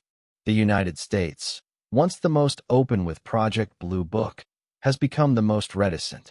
What the international files reveal is consistency. The same impossible accelerations, radar visual confirmation, electromagnetic effects, and structured craft appear in reports from every continent, every decade, every political system. While NASA remains silent, other nations have opened their files. What they've released is significant and remarkably consistent. While NASA hedges and governments redact, one of the oldest institutions on Earth has spoken with surprising clarity. The Vatican Observatory, founded in 1891, operates some of the world's most advanced telescopes and employs Jesuit astronomers who are also priests. They have never seen a conflict between faith and the possibility of life elsewhere. In 2008, the Vatican's chief astronomer, Father Jose Gabriel Funes, gave an interview to L'Osservatore Romano titled, "The Extraterrestrial is My Brother." He stated plainly, "How can we rule out that life may have developed elsewhere? The existence of intelligent extraterrestrials does not contradict our faith, just as the existence of planets beyond our solar system does not." He compared possible alien beings to another order of creation, no less loved by God than humanity. His successor, Father Guy Consolmagno S.J., director of the Vatican Observatory since 2015, has been even more direct. At conferences and in books like Would You Baptize an Extraterrestrial? He says, "The burden of proof is on those who say we're alone. The universe is too big and too old for that to be likely." When asked about UFOs, he distinguishes between sensation and science, but adds, "If we were to find intelligent life, it would simply show that God's creation is more wonderful than we ever imagined." In May 2024, the Vatican hosted a press conference updating its protocols for evaluating apparitions and mystical phenomena. Cardinal Victor Manuel Fernandez casually remarked that non-human intelligences, whether spiritual or extraterrestrial, would fall under the same discernment process. The statement made headlines worldwide, yet the Vatican made no effort to walk it back. Why is the Church more forthcoming than NASA? Theology offers freedom NASA lacks. The Catholic intellectual tradition has contemplated a plurality of worlds since the 13th century. St. Thomas Aquinas and Cardinal Nicholas of Cusa both argued it was theologically possible. Discovering life elsewhere would not threaten core doctrine. It would simply expand the canvas of creation. The Vatican has no classified programs, no defense contracts, no political constituency to appease. Its astronomers publish openly, answer questions directly, and operate from a 2,000-year perspective in which humanity is not the center of the universe, only the center of redemption. The Vatican has acknowledged the possibility. Why is the Church more forthcoming than the space agency? Because it has nothing to defend except wonder. The investigation no longer belongs only to NASA. It belongs to anyone with an internet connection and curiosity. Since the ISS began streaming HD video in 2013, a global network of citizen scientists has formed. They are retirees, students, engineers on night shifts, and parents with laptops in the living room. Together, they keep 24-hour watch on every public NASA feed, past and present. Their tools are free and powerful. NASA's own image archives, images.nasa.gov, ISS HD Live Mirror sites, Ustream, YouTube, Canadian and Japanese backups, screen recording software, OBS Studio, frame-by-frame analyzers, VLC, Virtual Dub, orbital prediction apps, Heavens Above, Stellarium, collaborative platforms, Discord, Reddit, the Black Vault forums. When something appears, the process is lightning fast. One watcher spots it, posts a timestamp, dozens hit record, and within minutes the clip is mirrored across private servers. Before any official feed can cut away, the evidence is preserved forever. Their discoveries are remarkable. The 2016 horseshoe object, first noticed by French YouTuber Sylvanic. The 2020 triangular formation that led Russian cosmonaut Ivan Vanner to post his own time-lapse. The 2023 Red Taurus event that forced NASA to acknowledge a brief feed interruption for technical reasons. Anyone can join. Set up a second monitor, run the ISS live stream, and keep a recording going. Learn the normal patterns, cargo ship arrivals, thruster firings, aurora passes, and you'll know when something breaks the rhythm. Share what you capture on secure platforms. Compare notes with watchers in other time zones. The professionals can't watch everything. The crowd never blinks. The skies are no longer the exclusive domain of governments. The cameras belong to NASA, but the view, and the truth now belongs to all of us. No single piece of evidence is conclusive. A fleeting light, a redacted transcript, a cosmonaut's puzzled voice. Anyone can be debated forever. But thousands of pieces, gathered across 7 decades, from rival nations, independent censors, and opposing political systems, begin to tell a story too consistent to dismiss. Consider the threads we have followed. Trained astronauts, Mercury through ISS, repeatedly describing structured objects that pace their craft, execute impossible maneuvers, and vanished. High-resolution photographs and video. Apollo, Shuttle, ISS, Lunar Orbiter, showing objects that occult known backgrounds, maintain formation, and appear in consecutive frames with consistent geometry.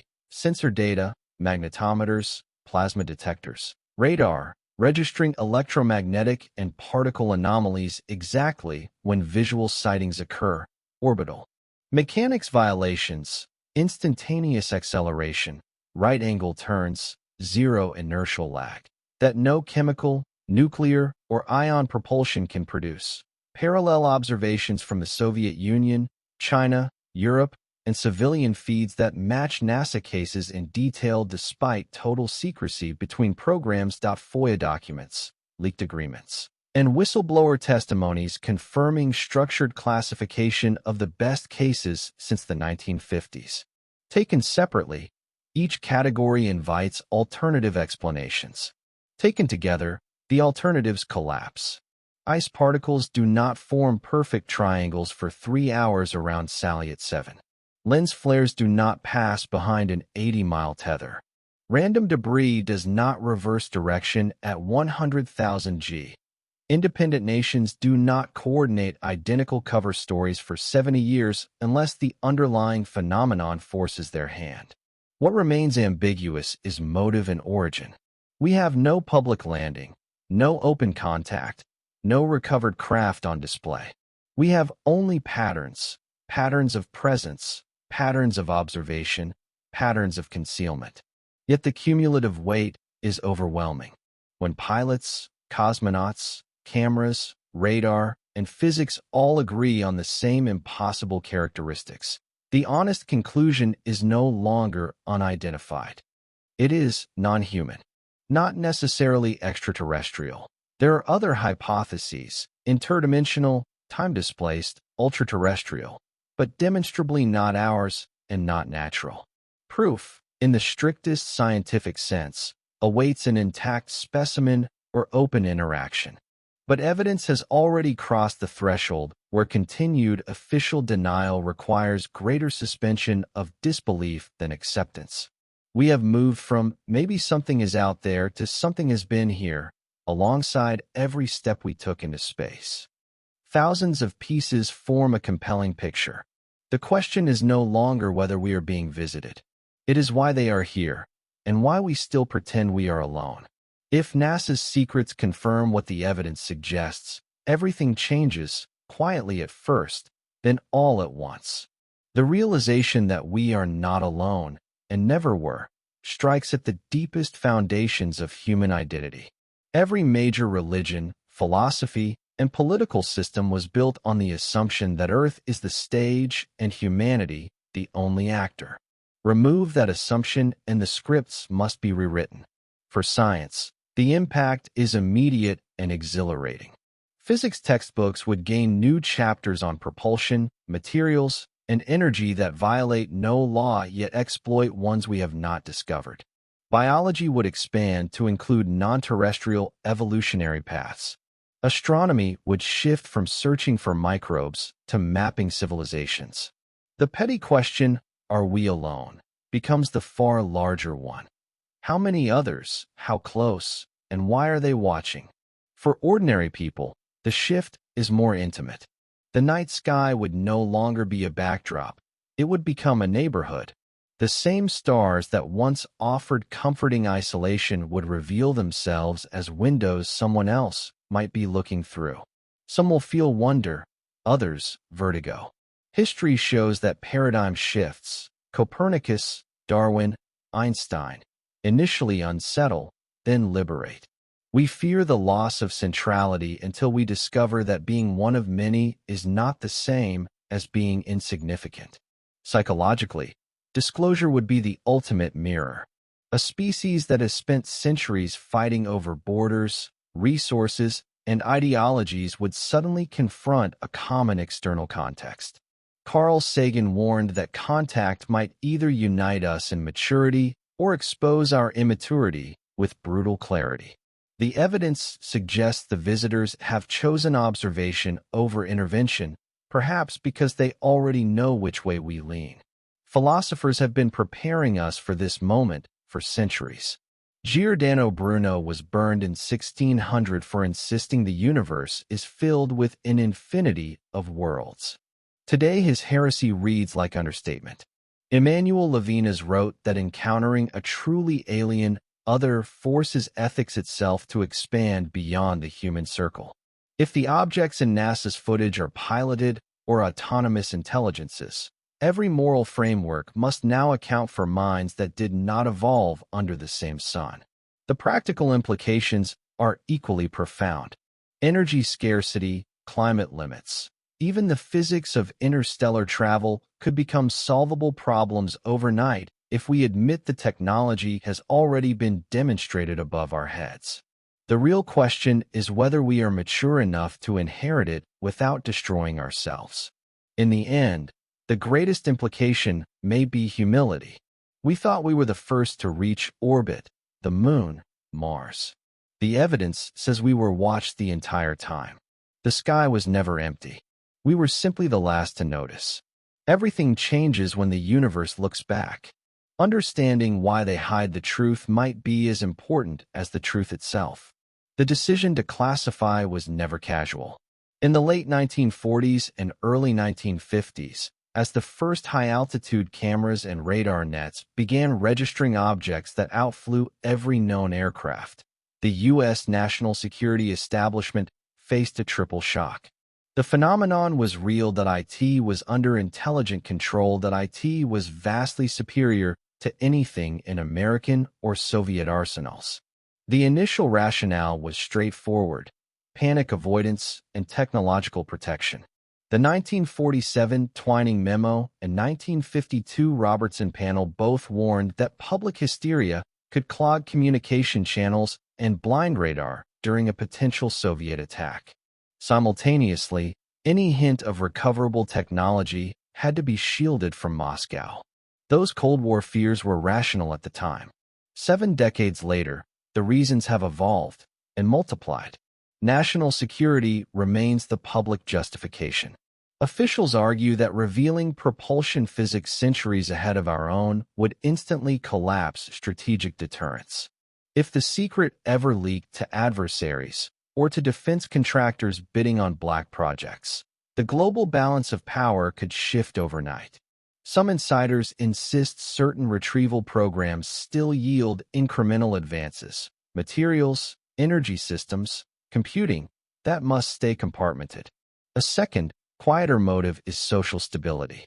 Studies commissioned in the 1960s, Brookings Report, and updated quietly ever since, warned that sudden confirmation of non-human presence could undermine religious frameworks, economic confidence, and institutional authority. The 2022 NASA UAP panel was explicitly asked to consider societal impact before recommending disclosure pace. Economic interests form a third layer. Entire industries, oil, aerospace, utilities, rest on energy paradigms that advanced propulsion would render obsolete. Former Senate Majority Leader Harry Reid has said privately that resistance inside the Pentagon comes less from generals than from contractors terrified of trillion-dollar obsolescence. Finally, there is simple bureaucratic inertia. Once a secret is 70 years deep, spanning multiple agencies, continents, and generations, the machinery of classification develops its own immune system. Admitting the cover-up becomes more dangerous than continuing it. Yet the original Cold War threats are gone. The technology gap has only widened. No nation is catching up. Public belief has already shifted. Polls show most people now expect we are not alone. The question is no longer whether disclosure would cause panic, but whether continued secrecy is causing greater harm, fueling conspiracy culture, eroding trust, and preventing humanity from accessing solutions we desperately need. The reasons that once justified silence have expired. What remains is habit, fear of accountability, and the quiet hope that someone else will make the decision first. Imagine seeing something that changes your understanding of reality, then being told you can never discuss it openly. For most of human history, looking at the stars was an act of wonder. For the few hundred people who have left Earth, it became something else, a confrontation. They were chosen for their steadiness.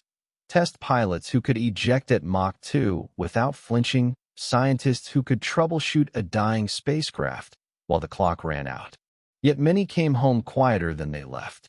Some grew contemplative, some spiritual, some simply distant. A few, after decades, began to speak. Gordon Cooper wrote letters he never mailed, describing lights that followed him in orbit like they were curious. Edgar Mitchell spent his last 40 years trying to explain a feeling of cosmic unity that began on the ride home from the moon and never left.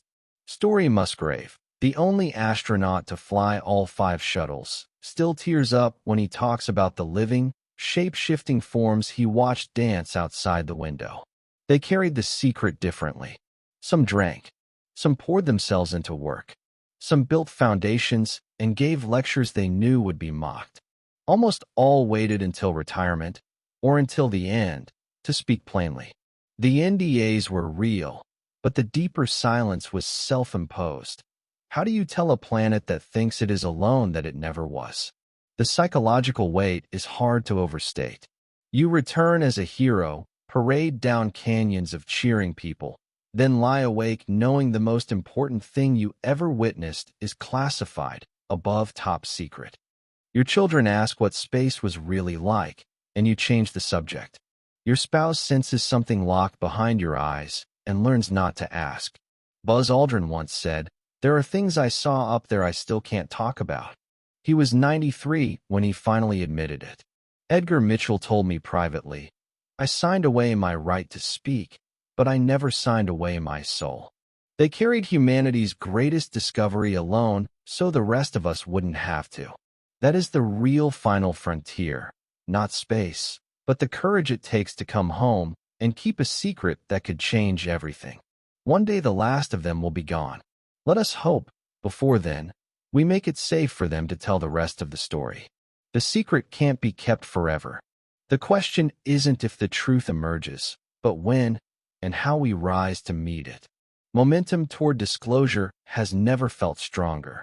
In 2025, congressional hearings have multiplied like stars at dawn.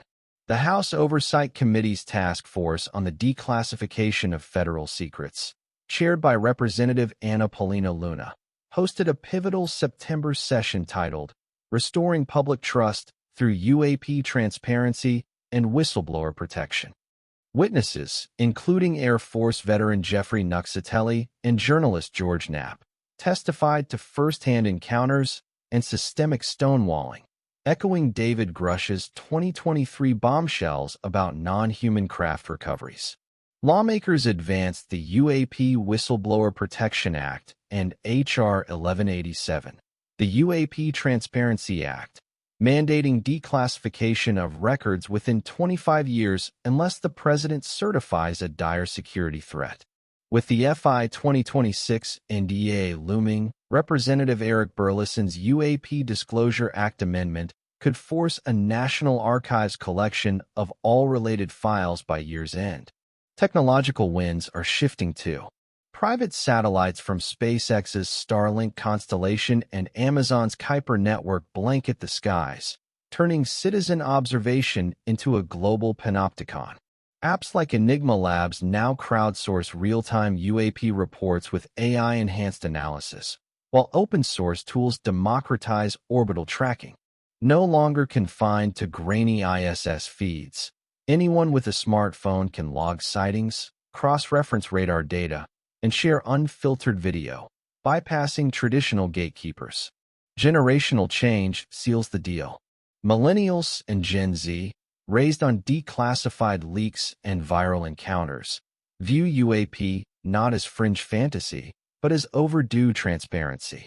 Polls show 70% now believe the government hides evidence. Stigma is fading faster than old classifications. Full disclosure might unfold in phases. First, a landmark report from NASA's UAP Directorate in late 2025, followed by phased releases of Apollo-era footage and sensor data. Or it could cascade from a whistleblower's irrefutable artifact, sparking international accords like the proposed UN UAP protocol. Timelines. Optimists point to 2026, post-NDA, with Spielberg's disclosure film amplifying cultural pressure. Pessimists say 2030, after bureaucratic inertia crumbles. Either way, the horizon glows with possibility. We stand on the cusp of a shared awakening, where curiosity outpaces caution and the stars become neighbors. The next chapter isn't written in classified vaults. It's ours to author, one open question at a time. This isn't just NASA's story. It's humanity's story, and everyone has a role in uncovering it. You don't need a security clearance or a PhD to participate. The evidence is already public, waiting for curious eyes. Start here. NASA Archives. Images.nasa.gov, eol.jsc.nasa.gov, nasa.gov/historyassess live feeds, nasa.gov/live, YouTube, ISS HD Live, Canadian/Japanese mirror streams FOIA portals, foia.gov, muccroc.com, theblackvault.com classified international files, UK National Archives, discovery.nationalarchives.gov.uk, French Gaipan, gaypan.fr, Brazilian Arquivo Nacional. Tools are free and simple. Record feeds with OBS Studio Slow and enhance with VLC or DaVinci Resolve, free version. Tracks satellites with Heavens Above or Stellarium share instantly on Discord servers like Skywatch Collective, or Reddit's r/UFOs and r/High Strangeness. Join the communities that never sleep. The Black Vault, documents and forums, Enigma Labs, crowdsourced reporting app, Scientific Coalition for UAP Studies, Serious Analysis, UAP Disclosure Fund, Legal Advocacy. Learn the signatures. Know what ice looks like, what Starlink trains do when thrusters fire. Then watch for what breaks the pattern. Objects that stop, turn, or glow when physics says they shouldn't. Critical thinking is your superpower. Demand primary sources. Compare timestamps. Ask, if this were ordinary, what would I expect to see? When the answer is not this, dig deeper. Every major discovery in this documentary began with an ordinary person noticing something odd on a public feed and refusing to look away. The tether incident, the horseshoe, the red Taurus, all were first spotted by viewers like you. The agencies can classify files, but they cannot classify your attention. The sky is streamed in real time. The archives are open. The truth is no longer hidden. It is simply scattered. Collect the pieces. Share what you find. Together we finish the picture NASA started drawing 70 years ago. Your screen is now the most powerful telescope on Earth. Use it. Lie back, just as we did at the very beginning, beneath a dark sky unspoiled by city glow. The same stars that watched our first rockets rise are watching us still. Only now we know the night was never empty. We began this journey with a simple question whispered by children and philosophers alike. Are we alone? The evidence we have walked through, quiet voices on old tapes, impossible lights in pristine photographs, sensors that woke when no one asked them to, does not shout an answer. It simply leans close and whispers back, no, we still do not know who they are, where they come from, or why they linger just beyond our reach. But we know they have been here, patient and silent, while we took our first stumbling steps into the dark. Every mission, every orbit, every footprint in lunar dust happened under watchful eyes that never interfered, only observed. That is perhaps the gentlest revelation of all.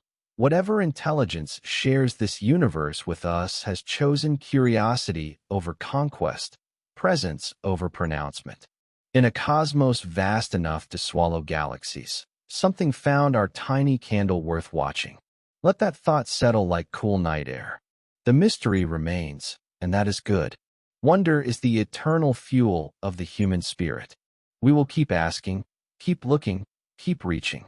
And when the answers finally come, whether tomorrow or 1,000 tomorrows from now, they will find us ready, not because we solved every secret, but because we never stopped gazing upward in awe. For now, let the stars keep their gentle vigil. Let the wind move softly through the trees. Let your breathing slow, matching the quiet rhythm of a planet turning beneath an ancient sky. You are not alone. You never were. Close your eyes whenever you're ready. The universe will still be there when you open them again, a little less lonely, a little more alive with possibility. Sleep well, fellow traveler. The stars are keeping watch, and so are we.